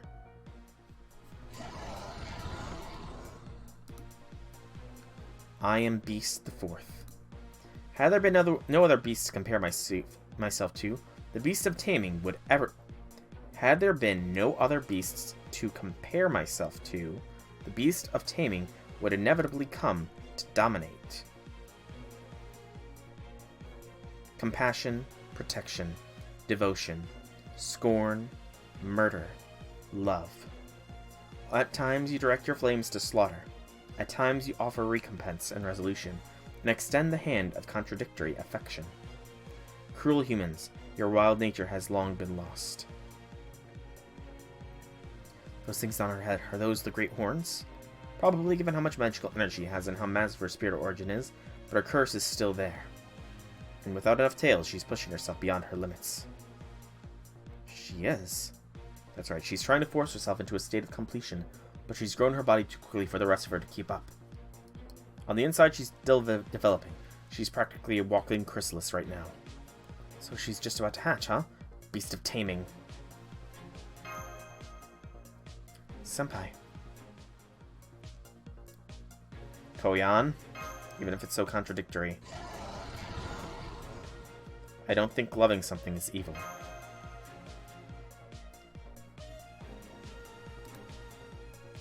And I can see there's something you love, too.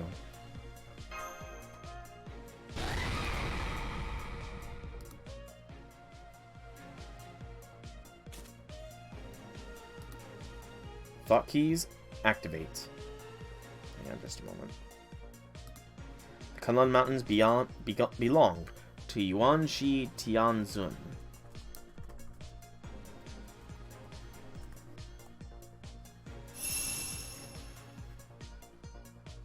In my hands lie the peerless treasured blades. Encompassing geography and astronomy alike, the 8 trigrams lie with me.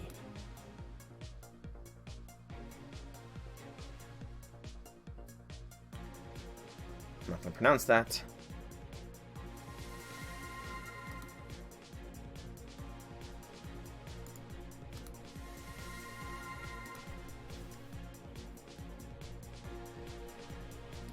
That's the second anti-beast noble phantasm I used before.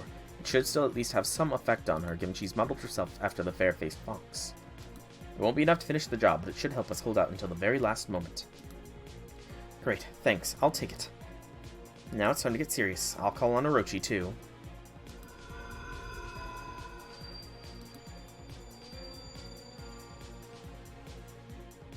As well as ascend yourself. We need your help. Alright, this is the big one, huh? Got it. I'll keep the black barrel working on max firepower. Taigong, was that noble phantasm you just used your big move? No, it wasn't. That was supposed to... And hey, that was supposed to be a secret. Too bad. Not much of a secret anymore, is it? Anyway, the effect is the same as last time. I mean, I can't. Can you change your noble phantasm on a whim? But never mind that. Right now, we need to do something to calm her down. I can't use my trump card as long as she's so worked up. I see. Okay, then. I look forward to seeing what this trump card of yours is. Yeah, I can't wait. Foo-foo!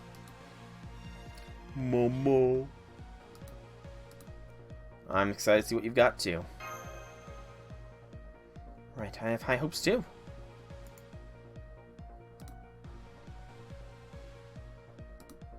What's this all about? Oh yeah, you got this, guy. Don't worry, I've absolutely got this. Man, talk about pressure. No, they all know what they're doing. They're saying this so I don't get too tense when the big moment comes. I must say, Taigong, you've certainly been fortunate with your comrades. In the past, you've had Yang Jin, Prince Wu Cheng, and the 12 Golden Immortals. Now you have the Chaldeans and Nikich. Right then, I won't let them down. Not for nothing did I get to be such a famous tactician. Alright, everyone. First of all, I need you to do whatever it takes to make her settle down. So hit her? On it. Sometimes the only way to get through stubborn times is to listen is to knock some sense into them. Come to me, my mount. You got it, Master. Oh man, it's friggin' hot in here. That's one hell of a monster, too. That thing looks even tougher than Gorniak. Be careful, Master, or I'll tear her to shreds. That's right, she will. Even I can't possibly handle her alone. Which is why we're all fighting together. Though a single hero may be no match for some formidable foes.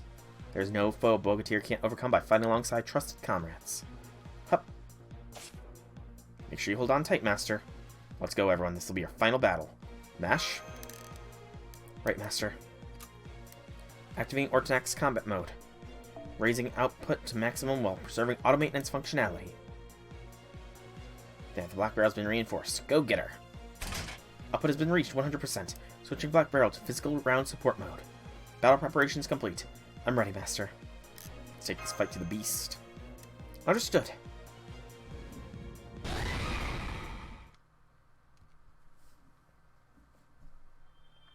We get our quartz, and we unlock the raid. 15 million left. Alright. We're gonna try the first form. Oh, is that her face? That's awesome looking. And we're gonna try once again to see if we can't... Okay, so friends will be at the bottom of a different thing. Yeah, we're gonna see if we can't solo with Mash for at least a little bit here. So I hope you are still somewhere on here lethargic. Or lethal. God, I don't know why I keep calling you lethargic. I must be lethargic.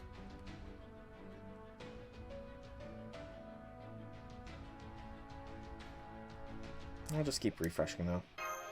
I'll run into you eventually, I'm sure.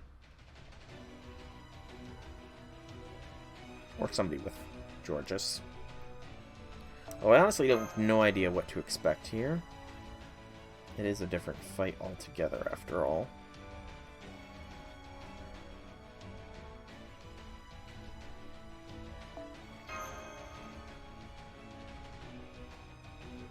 Oh, Lycanus. There you are. So, yep, there's Georges. And we do the MASH solo attempt first. But I'm not going to be doing this for the whole thing just because, well, this is where you are supposed to primarily farm bond points. So I'm farming bond points on this.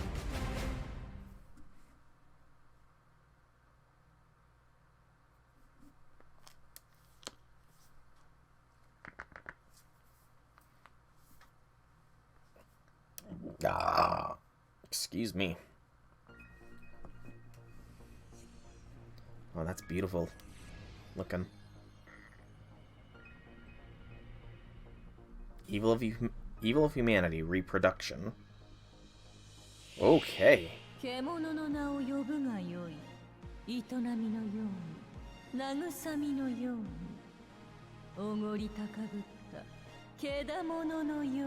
Interesting appearance. She's sort of an amalgam of a bunch of things.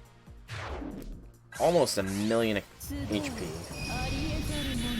And she has minions. A Fae. Is that... Oh, she's got Moors with her? And... a giant, it looks like. Moors and a giant, huh?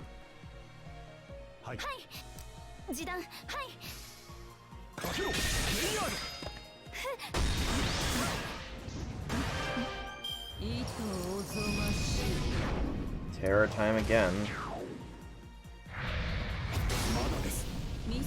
Okay, so she has AoE capabilities. That's annoying.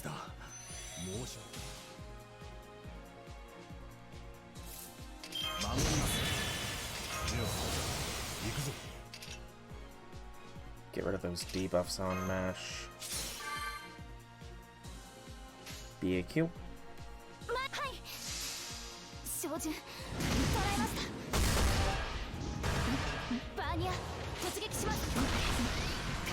Life celebration.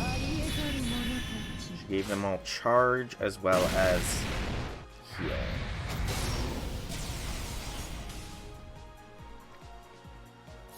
Come on, Georges. I need you to fall here.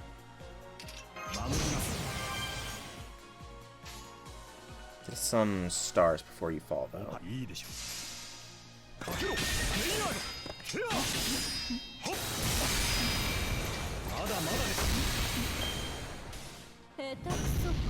Okay, that's a lot of damage.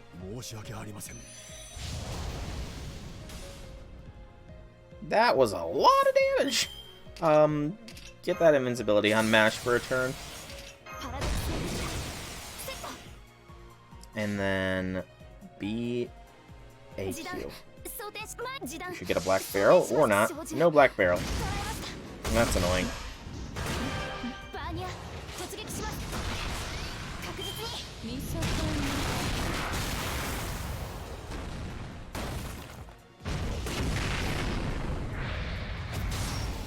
Sealer MP as well.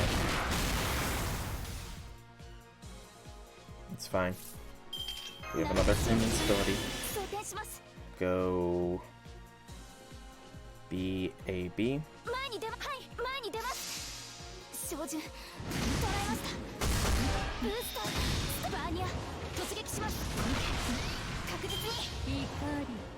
Symbol all anger, symbol all curses. Can this be an endless Aditya hell to the infinite tame creatures of humanity? Just drop a friggin' meteor on us.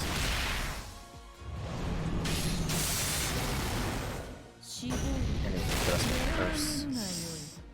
I don't think we're gonna survive.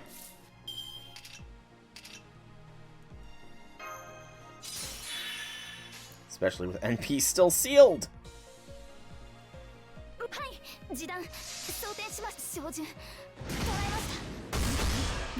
We're not critting either, which sucks.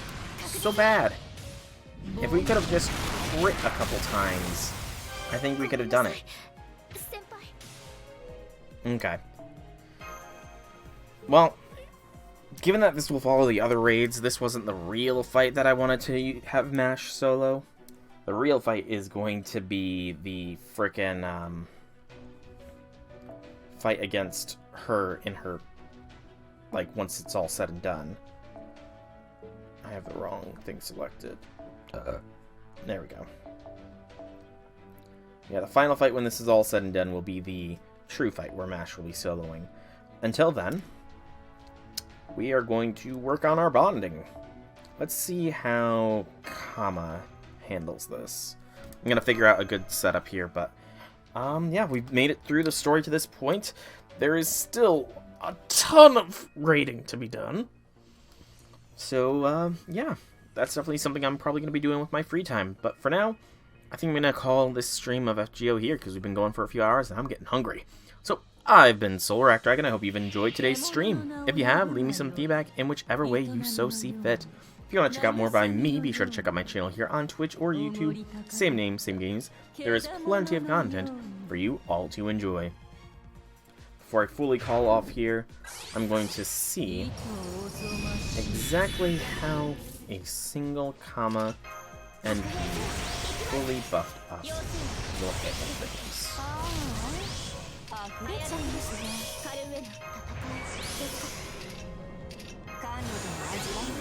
And that doesn't do anything special, so beep boop bop.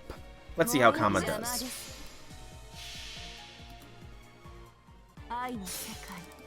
Just so I have an idea of who to use.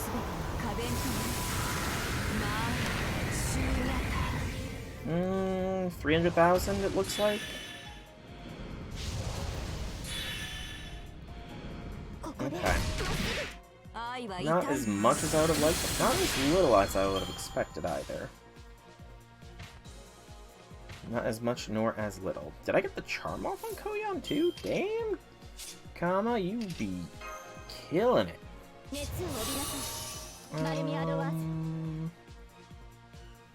Let's do that as well. Flames of Blood thing sounds like it could be useful. Yeah, I'm gonna end this here. I'll figure out how to do this in 1, maybe 2 turns. I've got my routine, so bye-bye.